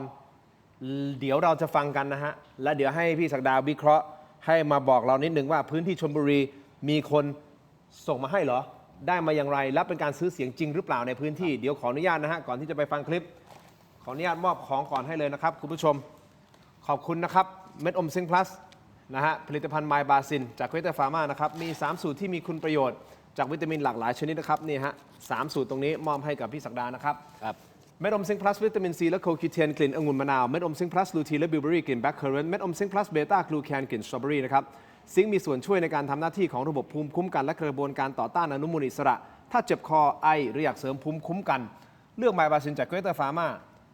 หาซื้อได้ที่ร้านสะดวกซื้อซูเปอร์มาร์เก็ตร้านขายยาทั่วประเทศนะครับไมบาซินจากเวเตอร์ฟาร์มานี้นะครับก้าวสู่ 60 ปีอย่างมั่นคงและยั่งยืนครับขอบคุณมากๆครับไมบาซินที่อยู่เคียงข้างถูกไม่เถียงนะครับอมเสร็จแล้วดมต่อฮะนี่คือจากอ้อยอันโอสถของดีนะฮะมอบให้ก่อนเลยนะครับอันนี้คือเป็นยาดมสมุนไพรตามมังกรทองแต่วันนี้คุณผู้ชมจากอ้อยอันโอสถเช่นเดียวกันนะครับผมขอแนะนำฮะยาน้ำแก้ร้อนในเขากุยจากอ้อยอันโอสถครับบรรเทาไข้ตัวร้อนทานได้ทั้งเด็กและผู้ใหญ่นะครับมีจำหน่ายตามร้านขายยาทั่วประเทศอ่านคำเตือนในฉลากและเอกสารกำกับผลิตภัณฑ์ก่อนใช้นะครับนี่คือยาน้ำแก้ร้อนในเขากุยจากอ้อยอันโอสถนะครับขอบคุณมากๆครับนี่คือของดีนะฮะและที่มอบให้นี่คือยาดมสมุนไพรตามมังกรทองเช่นเดียวกันนี่สูตรดั้งเดิมนะฮะกระปุกสีน้ำเงินฉลากสีเหลืองแบบนี้นะฮะของดีจากอ้อยอันโอสถขอบคุณที่อยู่เคียงข้างถกไม่เถียงนะครับเชี่ยขอบคุณครับต่อกันที่ปั่นเร็วแรงระดับมือโปรนะครับพร้อมชนทุกเมนูปั่นนะฮะเครื่องปั่นอเนกประสงค์ Power Pro 2 ลิตรนะฮะปั่นได้ละเอียดทั่วถึงรอบทิศทางระบายความร้อนได้ดีนะครับแกร่งทนมอเตอร์ทองแดงแท้ 100% ปลอดภัยมั่นใจด้วยระบบ Safety Lock Seagull Electric เครื่องใช้ไฟฟ้าขนาดเล็กที่ตอบโจทย์ทุกการใช้งานSeagull Electric นะครับขอบคุณมากๆครับที่อยู่เคียงข้างถกไม่เถียงนี่คือเครื่องใช้ไฟฟ้าขนาดเล็กที่ตอบโจทย์ทุกการใช้งานอย่างแท้จริงทำไมภาพมันกระตุกครับขอบคุณมากๆนะครับนี่ฮะเครื่องบดสับอาหารแบบไร้สายเรามอบให้จาก Seagull Electric นะฮะเครื่องใช้ไฟฟ้าขนาดเล็กขอบคุณมากๆครับมอบให้นะครับต่อกันที่ยาธาตุน้ำขาว49 บาทฝาสีฟ้าตาห่านคู่นะครับนี่คือยาธาตุน้ำขาวมาตรฐานสากลนะครับหาซื้อง่ายตามร้านขายยาแผนปัจจุบันทั่วไปราคาเพียง49 บาทคุณผู้ชมฟังนะฮะราคาเพียง49 บาทแต่มาตรฐานสากลผมบอกได้เลยฮะมาตรฐานสากลจริงๆนะฮะไปตรวจสอบได้มีอย.มีทุกอย่างเลยนะครับราคาเพียง49 บาทเข้าถึงง่ายจาก HK Pharmaceutical นะครับแก้ท้องอืดท้องเฟ้อรักษาลำไส้อักเสบฆ่าเชื้อโรคในลำไส้49 บาทเท่านั้น ฝาสีฟ้าตราห่านคู่ตรวจสอบรายละเอียดก่อนซื้อได้เลยนะฮะหรือไปถามร้านขายยาก็ได้ของดีฮะราคาเพียง 49 บาท เข้าถึงง่ายจริงๆครับขอบคุณนะฮะตราห่านคู่นะครับอย่าท่าน้ำขาวขอบคุณมากๆครับใครที่กำลังมองหาบ้านหรือคอนโดนะฮะแนะนำแอปนี้เลยฮะโหลดไว้ติดไว้ในมือถือนะครับแอปบ้านๆครับ by Jam แอปค้นหาอสังหาจากเครือ Jmart Group นะครับมีทรัพย์ให้เลือกกว่า 5,000 รายการครับทั้งบ้านทั้งคอนโดทำเลดีลดสูงสุดถึง 15% ใช้ง่ายนะครับสามารถที่จะค้นหาตามงบและทำเลได้ทันทีและนัดดูทรัพย์ผ่านแอปได้ฟรีด้วยนะครับใครที่กำลังหาบ้านดีทำเลโดนราคาถูกโหลดแอปบ้านๆแอปบ้านๆนะครับติดเครื่องไว้ได้เลยนะฮะดูรายละเอียดเพิ่มเติมได้ที่ Facebook ถกไม่เถียงและ Facebook รวมถึง YouTube Tero Digital นะครับจากเครือ Jmart Group นี่คือตัวอย่างของอสังหาที่อยู่ในแอปเป็นบ้านแบบนี้นะฮะบ้านเปล่าแบบนี้นะฮะราคาดีทำเลโดนเนี่ยครับแล้วยังมีคอนโดอีกด้วยนะครับนี่เป็นตัวอย่างเฉยๆนะคุณผู้ชมครับนี่ใครที่สนใจก็สามารถที่จะเข้าไปดูได้ในแอปนี้นะฮะเลือกค้นหาตามงบนะครับคุณศักดาสักหลังไหมครับจะสร้างความเดือดร้อนให้ครอบครัวคุณหรือเปล่าไม่น่าจะมั้งเป็นบ้านหลังที่สอง แอปบ้านๆขอบคุณมากๆเลยนะครับมาเติมความเข้มกันหน่อยครับอันนี้คือของดีใช่ไหมอันนี้ป่ะบัดดี้ดีนะแฟนนะ อันนี้ของใหม่ไอ้ยะนี่เติมความเข้มเต็มรสกาแฟด้วยกาแฟบัดดี้ดีนเอ็กซ์ตร้าเบลนด์นะฮะกาแฟดำคั่วสุดเข้มสูตรเข้มข้นที่หอมอร่อยเข้มสะใจนะครับชงดำก็อร่อยเติมนมก็อร่อยลงตัวทดลองบัดดี้ดีนเอ็กซ์ตร้าเบลนด์หอมเข้มขมไม่เปรี้ยวในราคาคุ้มค่าเพียง129 บาทได้มากถึง165 กรัมนะครับสุดคุ้มขนาดนี้ลองได้แล้ววันนี้นะครับที่ 7-Eleven ทั่วประเทศนะครับบัดดี้ดีนอร่อยเข้มไม่เปรี้ยวเต็มรสกาแฟอันนี้ต้องโดนหน่อยฮะผมเป็นคนพี่ทานกาแฟมาทานโอ้โหทาน ต้องโดน วันละ 3เลยต้องวันละ3นะครับสามแก้วเช้ากลางวันเย็น เย็นด้วยเหรอฮะเย็นด้วยไม่หลับไม่นอนเลยกลางคืนนอนประมาณเที่ยงคืนงั้นคุณต้องโดนตัวนี้โดนตัวนี้ชอบมากเลยขอบคุณมากๆครับกาแฟมันต้องทานกับอะไรฮะขนมปังนั่นไงคุกกี้นั่นไงโอเคไหมผมอุตส่าห์เก็บสีส้มให้พี่นะเมื่อกี้นี้จานนิวเป็นสตรอเบอรี่นะฮะนี่คือสีส้มนะ Farm House Choco Pink นะโดนัทเค้กช็อกโกแลตนะฮะเนื้อนุ่มละมุนฮะหอมกลิ่นช็อกโกแลตสอดไส้คัสตาร์ดสตรอเบอรี่นะครับ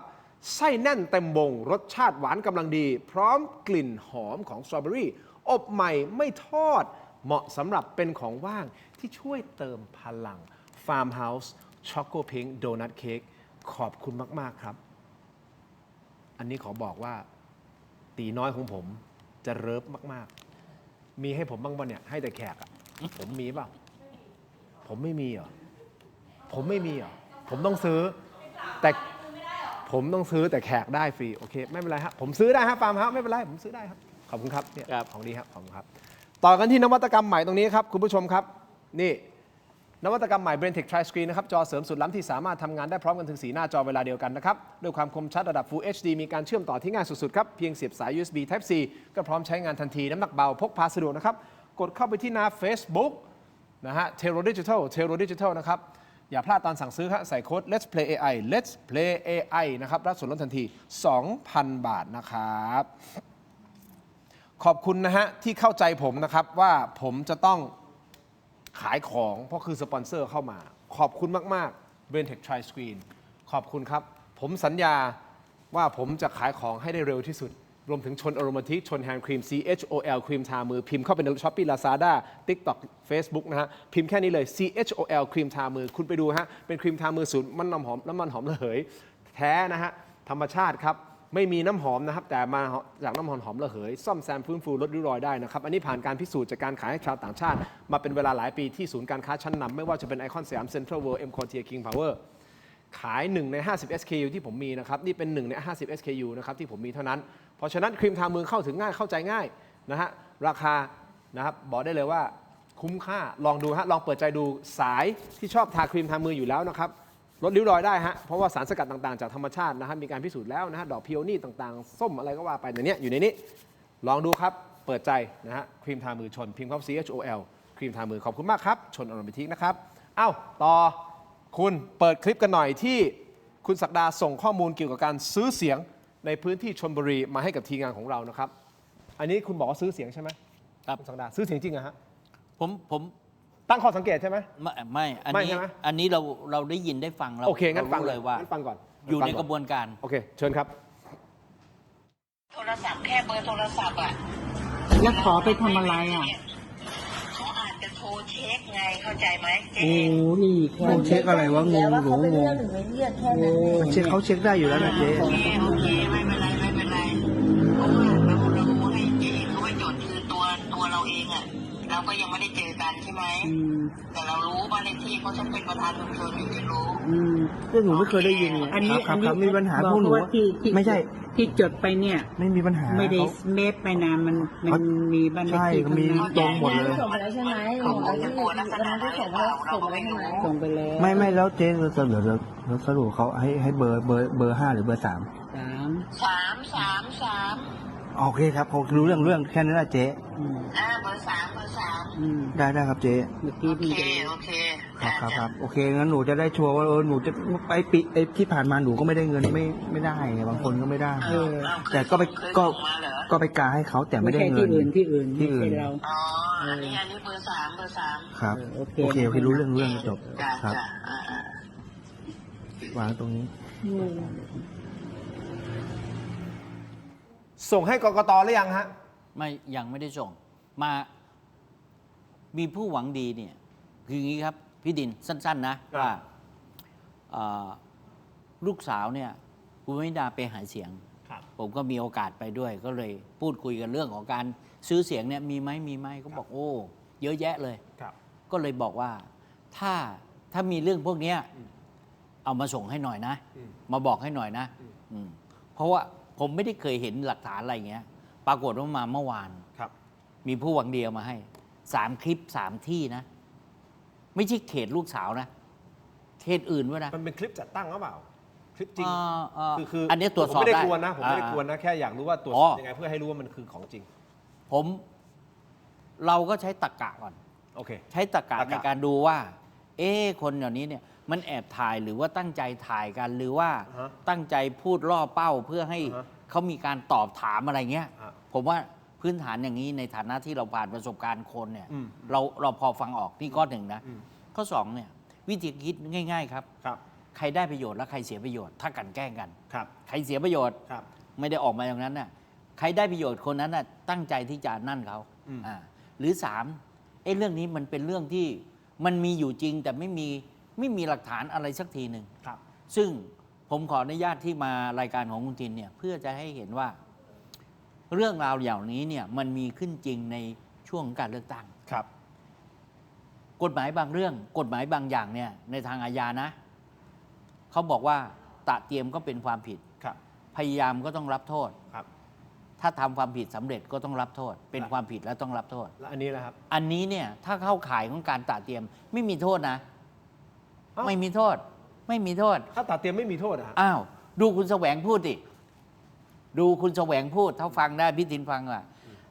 เงินน่ะถ้าเตรียมไว้ยังไม่แจกเนี่ยไม่ผิดโอเคชัดไหม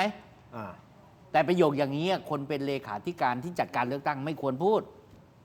เพราะมันจะไปสู่การกระทำความผิดซึ่ง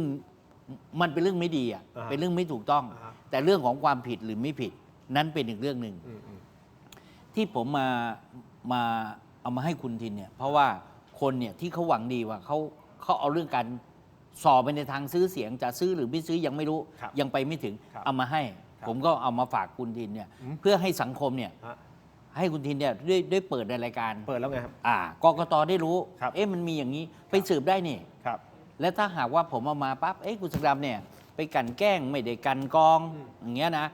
ผมก็ต้องผิดผมก็ต้องรับผิดชอบแต่ผมดูแล้วโดยตรรกะเพราะว่ามันมีหลายอันที่มันสอดคล้องแต่นี่เป็นออเดอร์ก่อนมีแล้วเราจะส่งให้กกตไหมหรือไม่ส่งก็กระบวนการเหล่านี้เนี่ยถ้าหากว่าที่เขาพูดกันเนี่ยมันมีการจดรายชื่อนะพี่ดินจดรายชื่อปรากฏว่าคนที่จดไปเนี่ยกลับมาถามอีกทีว่าชื่ออะไรป้าชื่ออะไรมีเบอร์อะไร เพื่อจะไว้โทรเช็คเดี๋ยวเขาจะเอาตังค์มาจ่ายหลังจากวันนี้อีกเขาจะเอาเงินมาจ่ายเนี่ยคาดว่าต่อประมาณทักวันที่ 5 หรือ 6 หรือ 7 แต่ชื่อถูกจดไปแล้ว เข้าศูนย์ไปแล้ว การกระทำความผิดมันจะอยู่ตรงนั้นนั่นแหละ มันต้องจับให้ได้ตรงนั้น แต่ตอนนี้ปูพื้นไว้ก่อนไง ออเดิร์ฟ ออเดิร์ฟว่าถ้าทำแค่นี้ก็ไม่ผิดนะ ไม่ผิด แต่มันกำลังจะคืบคลานไปแล้วไงเข้าใจไหม ดีจังโอเคครับ น้อมรับไว้ ครับ แล้วก็เปิดให้แล้ว เป็นออเดอร์ ขอบคุณ ส่วนข้อเท็จจริงยังไง เดี๋ยวก็ต้องไปขยายความว่ากันต่อนะครับ ขอบคุณคุณผู้ชมที่คอมเมนต์กันเข้ามา ผมว่าหอมปากหอมคอในประเด็นนี้นะ อยากรู้เหลือเกินว่าคุณผู้ชมคิดเห็นอย่างไรกับการทำงานของกกต.โหวตของเรานะครับ เราถามท่านว่าคุณเชื่อมั่นในการทำงานของกกต.หรือไม่ โอ้โห เป็นไงล่ะ ดีดนิ้วลงมาทันทีเลยทีมงานของผมนี่สุดยอดป่ะ เชื่อมั่นอยู่ที่ 4% ฮะ ไม่เชื่อมั่นอยู่ที่ 90%ไม่แน่ใจ เราจะ ไม่แน่ใจ 6% เราจะมาใส่ร้ายหรือจะมาถล่มเขามากเกินไปไหมคุณจีน ไม่ใช่ อันนี้ผมถึงบอกมันไม่มีผลทางด้านกฎหมายอะไรทั้งสิ้นนะฮะ มันแค่ความรู้สึกของคนที่เขาติดตามข่าว เขาสะท้อนออกมา ไม่มีผิดไม่มีถูกแล้วไม่ได้ยืนยันนึกออกว่าเขาโหวตกันตามกระบวนการที่มันขึ้นใน YouTube ที่เราตั้งเขาก็กดได้ แต่ผมขออนุญาตอย่างนี้ มันสามารถที่จะไปย้อนกลับไปได้ว่า 8,000 กว่าโหวตเนี่ย 8,000 กว่าโหวตใครโหวตหมายถึงว่าบัญชีไหนโหวตบ้าง ขออนุญาตอย่างนี้ได้ไหมคุณจีน ตอนต้นรายการเนี่ยผมก็ชี้ข้อบกพร่องให้ฟังแล้วอะมันไม่ได้เสียไปโดยสิ้นเชิงนะเขาสามารถแก้ไขปรับปรุงได้ ว่างานที่เขาจะต้องทำมาอีกเนี่ยมันควรจะแก้ไขปรับปรุงขึ้นมา ถ้าหากว่าจะค่าความรู้สึกให้แค่ 4% เนี่ยมันเชื่อมั่นขึ้นมาเป็น 5 เป็น 6 เป็น 7 เนี่ยเขาสามารถทำได้ถ้าแก้ไขได้ดี เช่น มีมาตรการป้องปรามการซื้อเสียง มีมาตรการในการทางให้เจ้าหน้าที่เนี่ยมีความรู้สึกว่ามีความรู้ในการอำนวยความสะดวกกับคน หรือพยายามที่จะเคร่งครัดเจ้าหน้าที่ของตัวเองเนี่ยอำนวยความสะดวกทั้งคนที่เป็นโหวตเตอร์มาใช้สิทธิ์เลือกตั้ง และพยายามรักษาทุกแต้มทุกคะแนนของผู้ลงสมัครรับเลือกตั้งกกต.จะได้ความนิยมกลับมาเลย คำถามที่เราถามนี่เพราะอะไร เพราะว่าเมื่อวานนี้เลือกตั้งล่วงหน้าแล้วมันมีประเด็นเกี่ยวกับกกต.ไง เราก็เลยถามว่าคุณผู้ชมคิดเห็นอย่างไร แต่ทั้งหมดทั้งมวลนะครับมันก็ไม่ได้เป็นการไปชี้ชัดว่าท่านทำผิดหรือทำไม่ดีทำไม่ดีมันแล้วแต่คุณผู้ชมคิดนะฮะนึกออก เราพูดคุยวิเคราะห์ให้เห็นว่าความรู้สึกเขาคิดยังไงกับกกต.ก็แค่นั้นเองใช่ไหมก็ไม่ได้เชียร์ไม่ได้ด่าไม่ได้ก็แค่เขาสะท้อนออกมาผมก็มีรุ่นพี่ที่อยู่กกต.ก็สนิทกันเราก็ไม่ได้ออกมามันต้องแยกแยะกันนะฮะคุณผู้ชมครับ เอาแหละจบครบถ้วนขบวนการขอบคุณที่ติดตามรายการขอบคุณทุกคอมเมนต์ที่เข้ามานะครับแล้วก็ขอบคุณคอมเมนต์ที่บอกว่าวันนี้ชอบพิธีกรอย่างนี้ครับวันนี้คุณชอบผมวันหน้าคุณอาจจะเกลียดผมฉันใดก็เปรียบเหมือนกับว่าวันนี้คุณเกลียดผมวันหน้าคุณก็อาจจะชอบผมฉันนั้นนะครับขอบคุณมากครับที่ติดตามขอให้ทุกท่านมีความสุขความเจริญและอย่าลืมนะครับวันที่8กุมภาพันธ์ที่จะถึงนี้เราไปกำหนดประเทศด้วยกัน